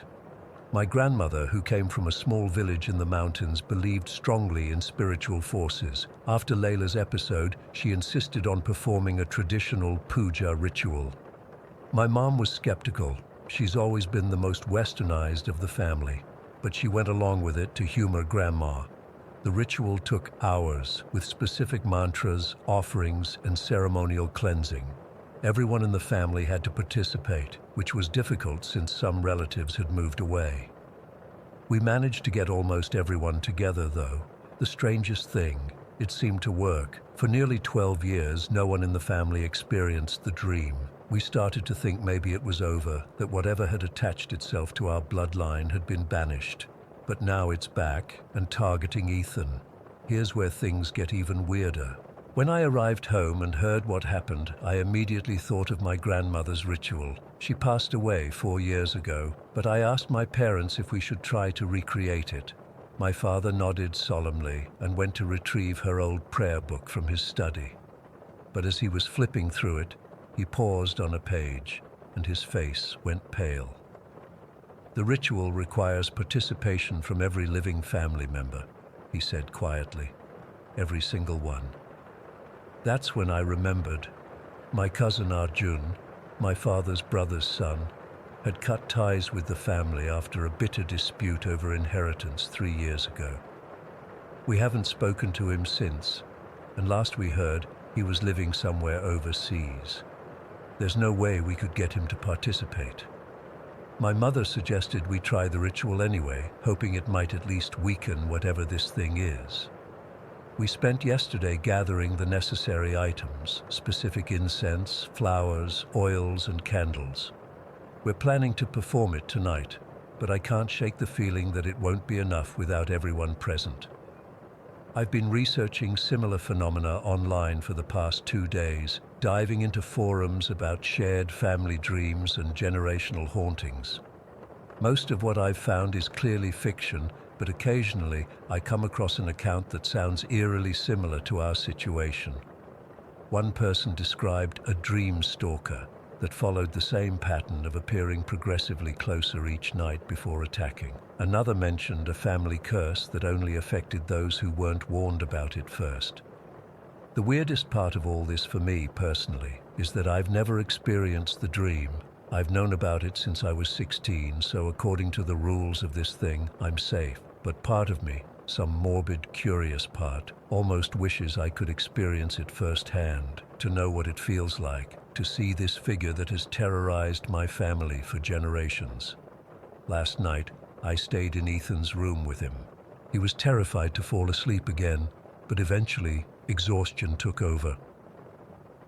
I watched him as he slept, ready to wake him at the first sign of distress. Around 3 in the morning, something strange happened. The temperature in the room dropped suddenly. I could see my breath in the air. The digital clock on Ethan's nightstand flickered, and for a moment, I thought I saw a dark shape in the corner of the room, just a deeper patch of shadow that seemed to shift slightly. I blinked, and it was gone. The room warmed up again almost immediately. Ethan slept peacefully through the night. This morning I asked my father more about the history of this, whatever it is. He told me his grandfather, my great-grandfather, was the first in our family to document the dream. Before buying this Victorian house in Millfield, our family lived in a small mountain village where spiritual beliefs and practices were deeply ingrained in daily life. According to family law, my great-grandfather had somehow angered a local shaman, whether through an insult or by breaking some taboo, no one knows for sure. The shaman supposedly placed a curse on our bloodline, one that would follow us no matter where we went. My great-grandfather moved his family to America shortly after, eventually settling in this house, but the dreams followed them across oceans and continents. The house itself is over 120 years old, full of creaking floors and drafty corridors. Sometimes I wonder if the house somehow amplifies whatever this entity is, giving it strength or a foothold in our world. It's now evening, and we're preparing for the ritual. My mother has cleared the dining room, placing candles and incense in a specific pattern. My father is reviewing the mantras from my grandmother's prayer book. Ethan is quiet, his usual energetic personality subdued by fear and lack of sleep. I can see the dark circles under his eyes. Wait, I just heard something from upstairs, a thump, like something heavy falling. No one else is up there. I'm going to check it out. I'll update this when I get back. I'm back. My hands won't stop shaking. I went upstairs to investigate the noise and found myself drawn to the small storage room at the end of the hall. We rarely use it. It's mostly filled with old furniture and boxes of family memorabilia. The door was slightly ajar, which was odd because we usually keep it closed. When I pushed it open, I was hit by a wave of cold air. Inside, a box had fallen from one of the shelves, spilling old photographs across the floor. As I bent to pick them up, I noticed one in particular, a faded sepia photo of what looks like a family gathering from the early 1900s. In the background, partially obscured by shadows, stands a tall man wearing a cap pulled low over his eyes. I've never seen this photo before. I quickly gathered everything up and brought the photo downstairs to show my parents. My father took one look at it and his face went ashen. He immediately took it from my hands and placed it face down on the table. "Where did you find this?" he asked, his voice barely above a whisper. I explained about the fallen box, and he exchanged a worried glance with my mother. He then told me that this photo was taken just before my great-grandfather left the old country. The man in the cap wasn't a family member. In fact, no one in the family knew who he was when the photo was developed. He wasn't there when the picture was taken. I'm not a superstitious person. I've always prided myself on being the rational one in the family, trying to find logical explanations for everything. But sitting here, looking at that photo and thinking about what Ethan and Layla experienced, I can't dismiss this anymore. We're about to begin the ritual. My father has burned the photograph in a small ceremonial fire in our backyard. The sun is setting, casting long shadows through the windows of our old Victorian house. I feel like we're being watched. Whatever this thing is, curse, entity, generational trauma manifesting in shared dreams, it feels more present than ever tonight. I keep seeing movement in my peripheral vision, keep feeling cold spots as I walk through the house. Ethan just called out from the dining room. It's time to begin. I don't know if this will work without all family members present, but we have to try something. This has gone on for too long, affected too many people I love. If anyone reading this has experienced something similar or knows anything about breaking generational curses, please reach out. I don't think our family can handle another night like the one Ethan just went through. Wait, the lights just flickered. I heard a whisper right behind me, but when I turned around, no one was there. The temperature is dropping again. There's something in the corner of the room, just beyond where the light reaches. It's moving. Oh God, I can see the cap. Story 19. I've had sleep paralysis since I was 6 years old. It's not the normal kind people talk about online, where you see shadows or feel pressure on your chest. Mine started with a nightmare that changed my life, the kind of dream that feels more like a memory than something your brain made up. I was sleeping in my childhood bedroom. Everything was normal until I heard this unbelievably loud roar coming from outside my window. Not like an animal or anything I could identify. It was otherworldly. The sound physically hurt my ears, like someone had cranked a bass speaker to maximum right next to my head. I remember sitting up in bed, heart racing, and looking out my window. There was a streetlight about 20 yards from our house, and standing beneath it was, I don't even know how to describe it properly. It was humanoid, maybe 8 feet tall, but it wasn't a person. It was complete darkness, not just black clothing or skin, but a void. Like someone had cut a person-shaped hole in reality. No features, no face, just this absolute absence of anything. The worst part was that it seemed to be looking directly at me, even though it had no eyes I could see. In the dream, I screamed for my parents. My dad came in first, looked out the window, and just froze. Then he disappeared, not ran away, not fell down, just blinked out of existence. Then my mom came in, same thing. My older sister was last. She tried to shield me, standing between my bed and the window, and then she was gone too. And then I woke up, soaked in sweat, crying, and absolutely convinced it had been real. After that night, weird things started happening, but only at my grandma's house. I'd fall asleep in the guest bedroom and experience what I now know some people call astral projection. I'd be aware but unable to move, and I could see myself lying in bed from a perspective near the ceiling. Then I'd feel this pulling sensation, like something was trying to draw me toward the front door of the house. I always had the distinct impression something was waiting outside for me, something patient but persistent. These experiences always left me completely drained the next day. My grandma would comment that I looked like I hadn't slept at all. I never told her what was happening because I didn't want her to worry or think I was making things up. The full-blown sleep paralysis episodes with the void figure didn't happen often, maybe once a year or so, but they followed a pattern that terrified me more each time. In each episode, the void figure was closer to me than the time before. First, it was at the streetlight, then it was in our yard, then at our front door, then in the hallway outside my bedroom. Each time, I couldn't move, couldn't scream, could only lie there and watch as this thing, this absence, moved closer to me. The final encounter happened when I was 21. I had actually gone almost 2 years without an episode, and I thought maybe I'd outgrown them. I was wrong. I woke up in the middle of the night feeling incredibly hot. Our AC was normally reliable, but I felt like I was burning up. As I became more alert, I realized the quality of darkness in my room was different. Everything was bathed in this deep red glow, like being in a photography darkroom, and there it was, standing right beside my bed, looking down at me. Only this time, it had a single bright red eye in the center of where a face should be.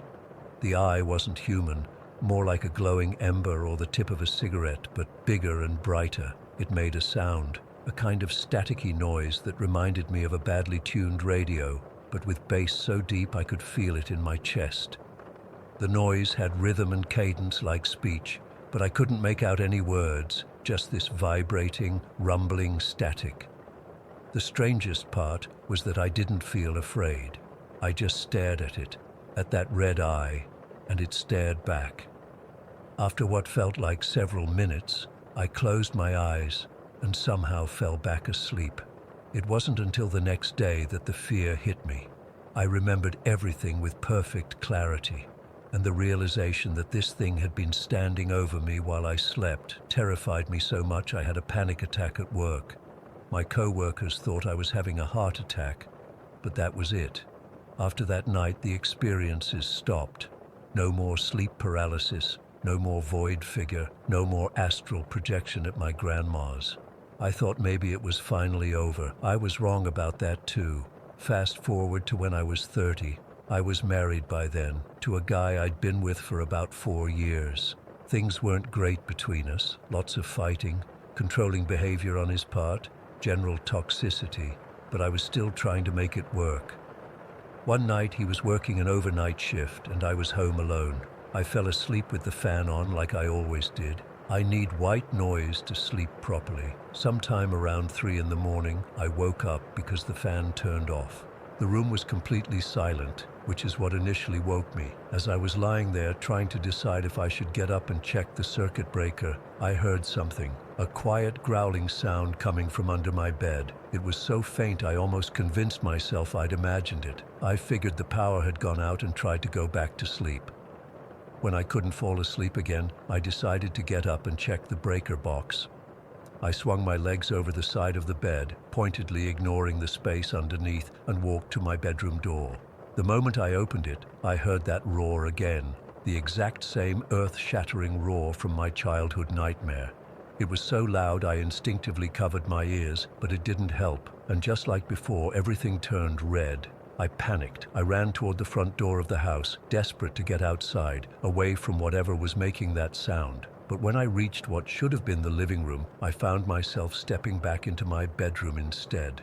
I tried again and again. Each time, I'd exit my bedroom door only to find myself entering the same room from a different door. It was like being trapped in some kind of spatial loop. After the 4th or 5th attempt, I gave up on that route and tried the window.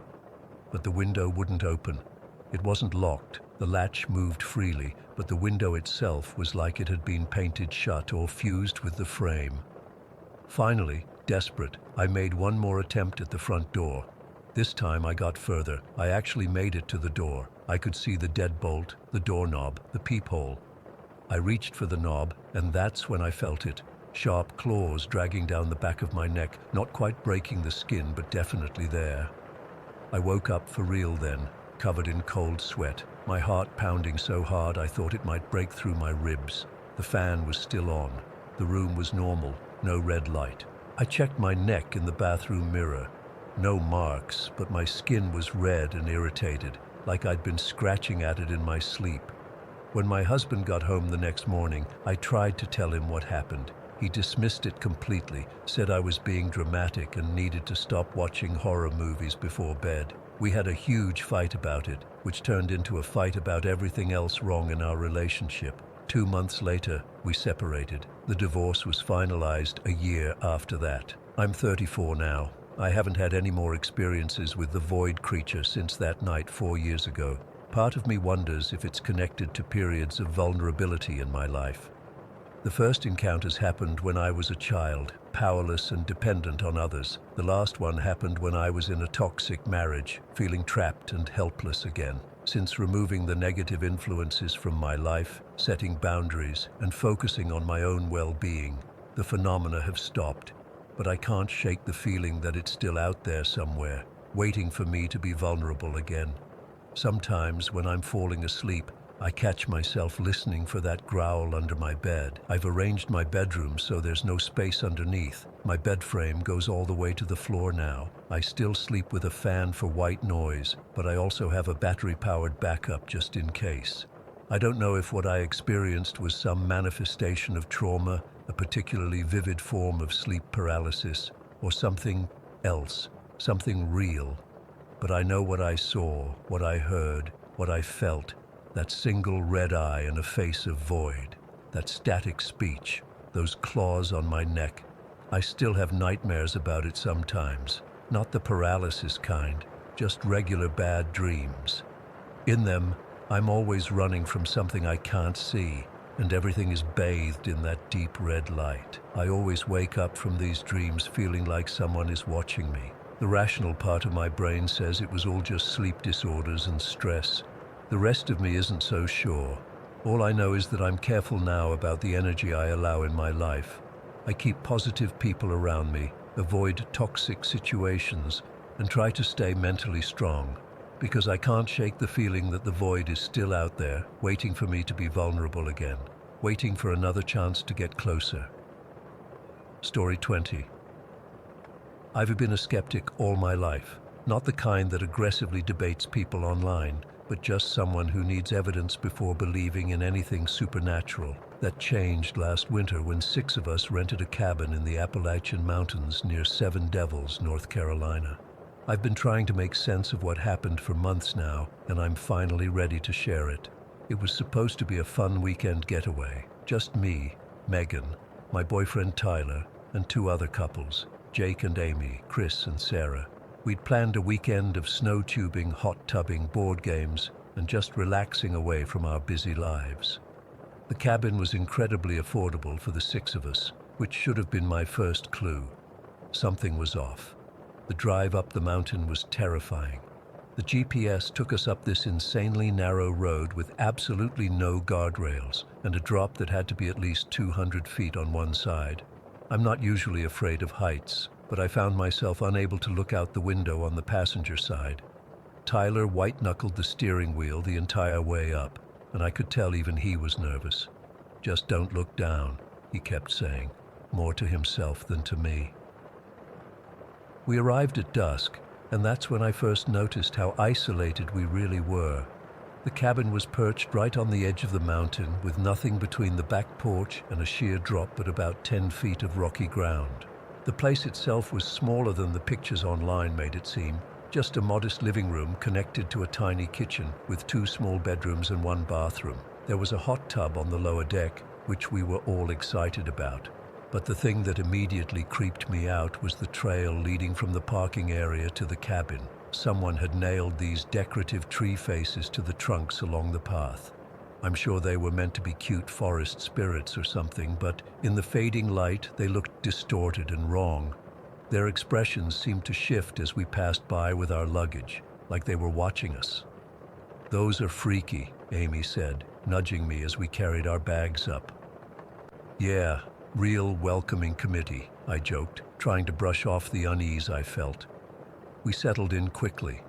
The cabin was freezing when we first arrived, so Jake got a fire going in the wood stove while Chris and Tyler brought in more firewood from the pile outside. Sarah and Amy unpacked the groceries and started dinner while I made up the beds. Nothing felt off yet, just a normal start to a weekend trip. The next day we spent hours at Hawk's Nest, the nearby snow tubing park. It was exhilarating flying down those lanes, screaming and laughing. For a few hours we were just 6 friends having the time of our lives.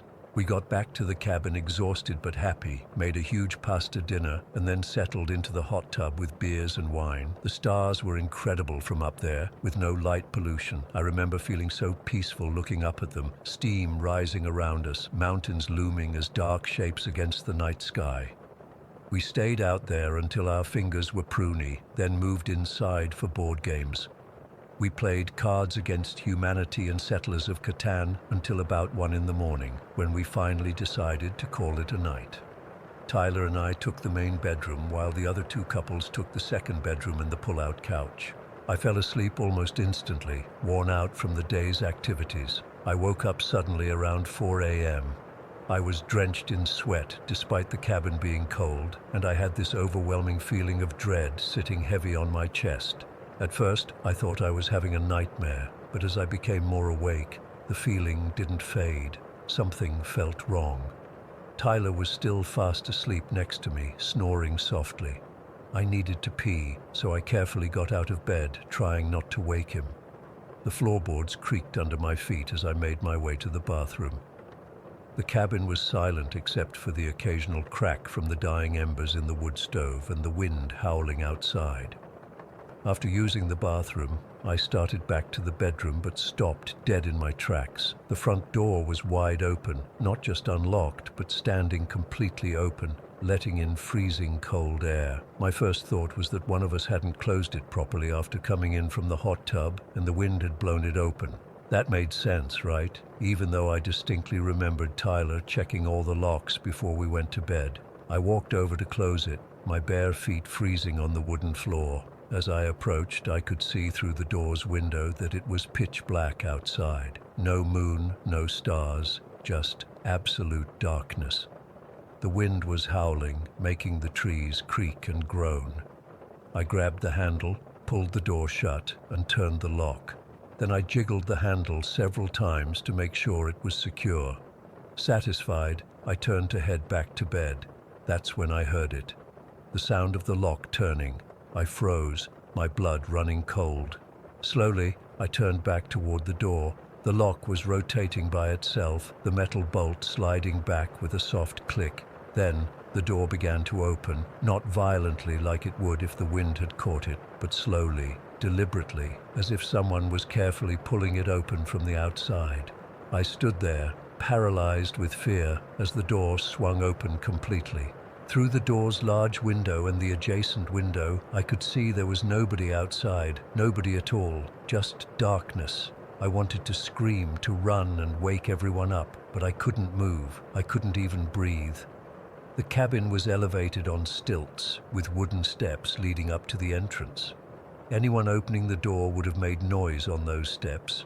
Plus, there was nowhere to hide, just a small landing and then a drop-off. No one could have opened that door and disappeared that quickly without making a sound. I don't know how long I stood there, heart pounding in my ears. Maybe 30 seconds, maybe 5 minutes. Finally, I managed to force myself to move. I rushed forward, slammed the door shut, and locked it again. This time I also slid the security chain into place, something we hadn't bothered with earlier. I backed away slowly, watching to see if it would happen again. Nothing. The door remained closed. I considered waking Tyler, but decided against it. What would I say? That the door opened by itself? He'd think I was having a nightmare or imagining things. Instead, I went back to bed but didn't sleep a wink.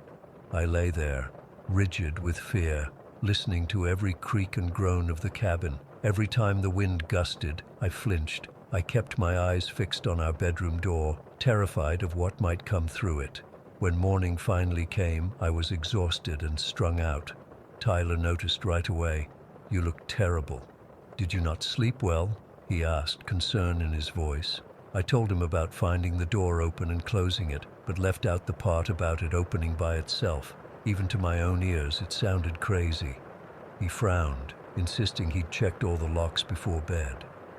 "Maybe one of the others got up and went outside," he suggested. But when we asked at breakfast, everyone denied going outside during the night. No one had heard or seen anything unusual. I could tell they thought I was overreacting, that the wind had simply blown open a door that hadn't been properly closed. I almost convinced myself they were right. We were scheduled to stay another night, but around noon, a weather alert came through on all our phones. A severe snowstorm was headed our way, expected to hit by evening. After a quick discussion, we decided to pack up and leave early rather than risk getting stranded. As we were gathering our things, I heard it, a knocking sound coming from the woods surrounding the cabin. Not like someone knocking on a door, but deeper, more hollow. Knock, knock. Then silence for maybe 30 seconds. Then again, knock, knock.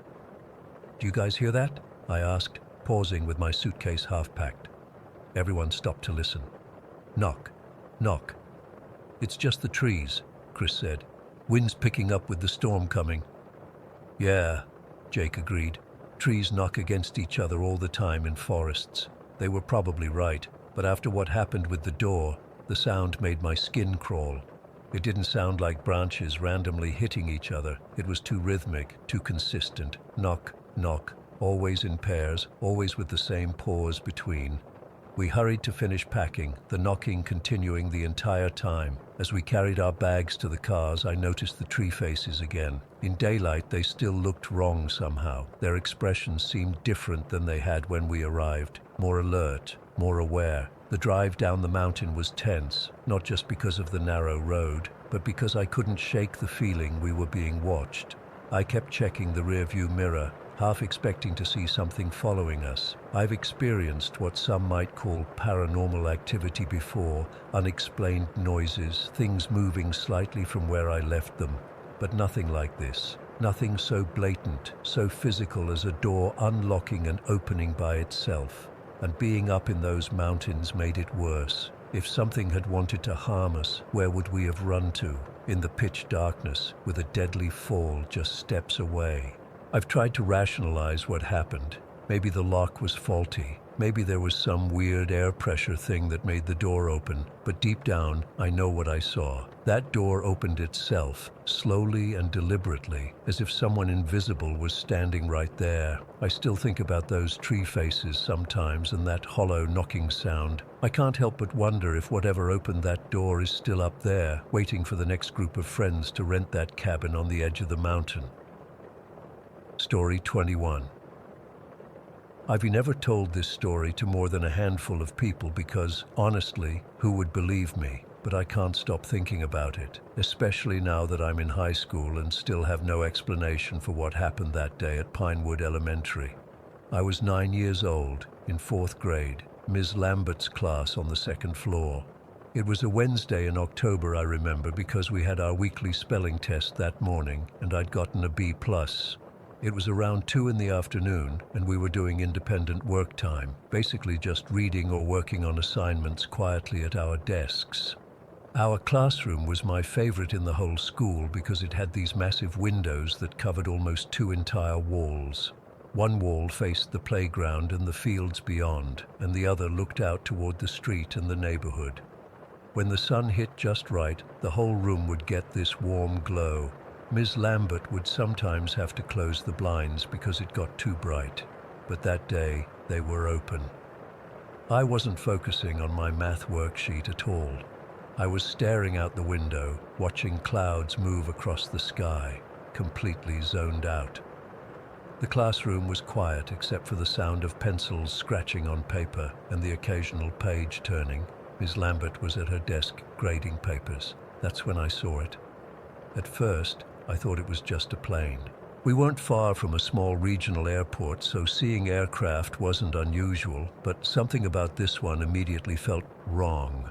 It was moving way too slowly for a normal airplane, and it wasn't making any sound, like zero sound. Even when planes are high up, you can usually hear something, right? But this thing was completely silent. As it got closer, I realized it definitely wasn't a normal aircraft. It had this dark gray metallic surface that didn't reflect light the way a normal plane would. The shape was bizarre, kind of like those classic UFO saucers you see in old movies, but it was stretched out horizontally, almost like someone had grabbed a regular UFO and pulled it from both sides. It had these weird fin-like wings extending from both sides and another fin on top. They didn't look like regular airplane wings. They were thinner and more angular, like someone had attached knives to the sides of the craft. The windows were what really freaked me out. They were dark, almost black, arranged in a horizontal line across the middle of the craft. I couldn't see inside them, but I got this awful feeling that whatever was behind those windows was looking right at me. It was moving slowly, deliberately, like it was searching for something. And then, I swear this happened, it stopped, right outside our classroom windows, just hovering there. No propellers, no jet engines, nothing that would explain how this massive thing was just floating in midair without making a sound. I remember my heart pounding so hard I could feel it in my throat. My hands got all sweaty, and I felt this cold shiver run down my spine. I wanted to scream or point or do something, but I was frozen. That's when I realized something was seriously wrong with the classroom too. I tore my eyes away from the window to look at my classmates to see if anyone else was seeing this thing, and what I saw was even more terrifying than the craft itself. Everyone, Ms. Lambert, all 23 of my classmates, they were all sitting completely still with their heads slumped forward. Not like they were working or reading, but like someone had just switched them off. Their heads were hanging down, chins against their chests, arms limp at their sides or on their desks. Some of my classmates who had been writing had their pencils still touching their papers, but they weren't moving. It was like someone had hit a pause button on every single person except me. I remember whispering, "Hey," and then a little louder, "Hey." No one moved, no one blinked. I could see they were breathing, but barely. They looked like those mannequins in store windows, positioned to look human but completely lifeless.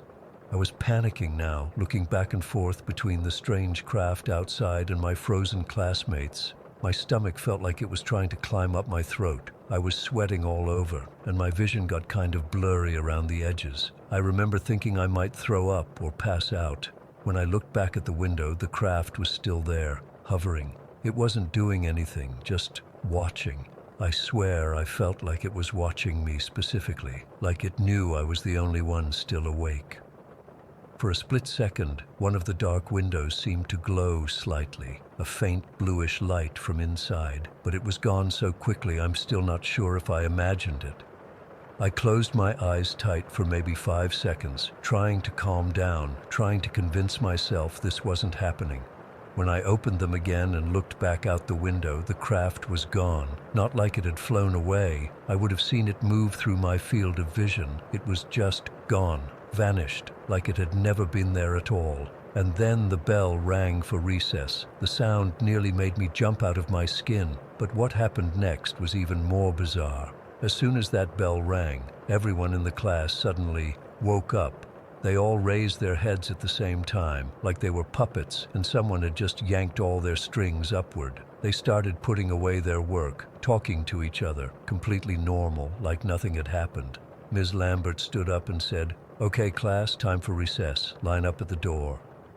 I couldn't move. I sat there, frozen in my chair, staring at everyone. They were acting completely normal. No one seemed confused or disoriented. No one was asking why they couldn't remember the last 15 minutes. They were just going about their day like everything was fine.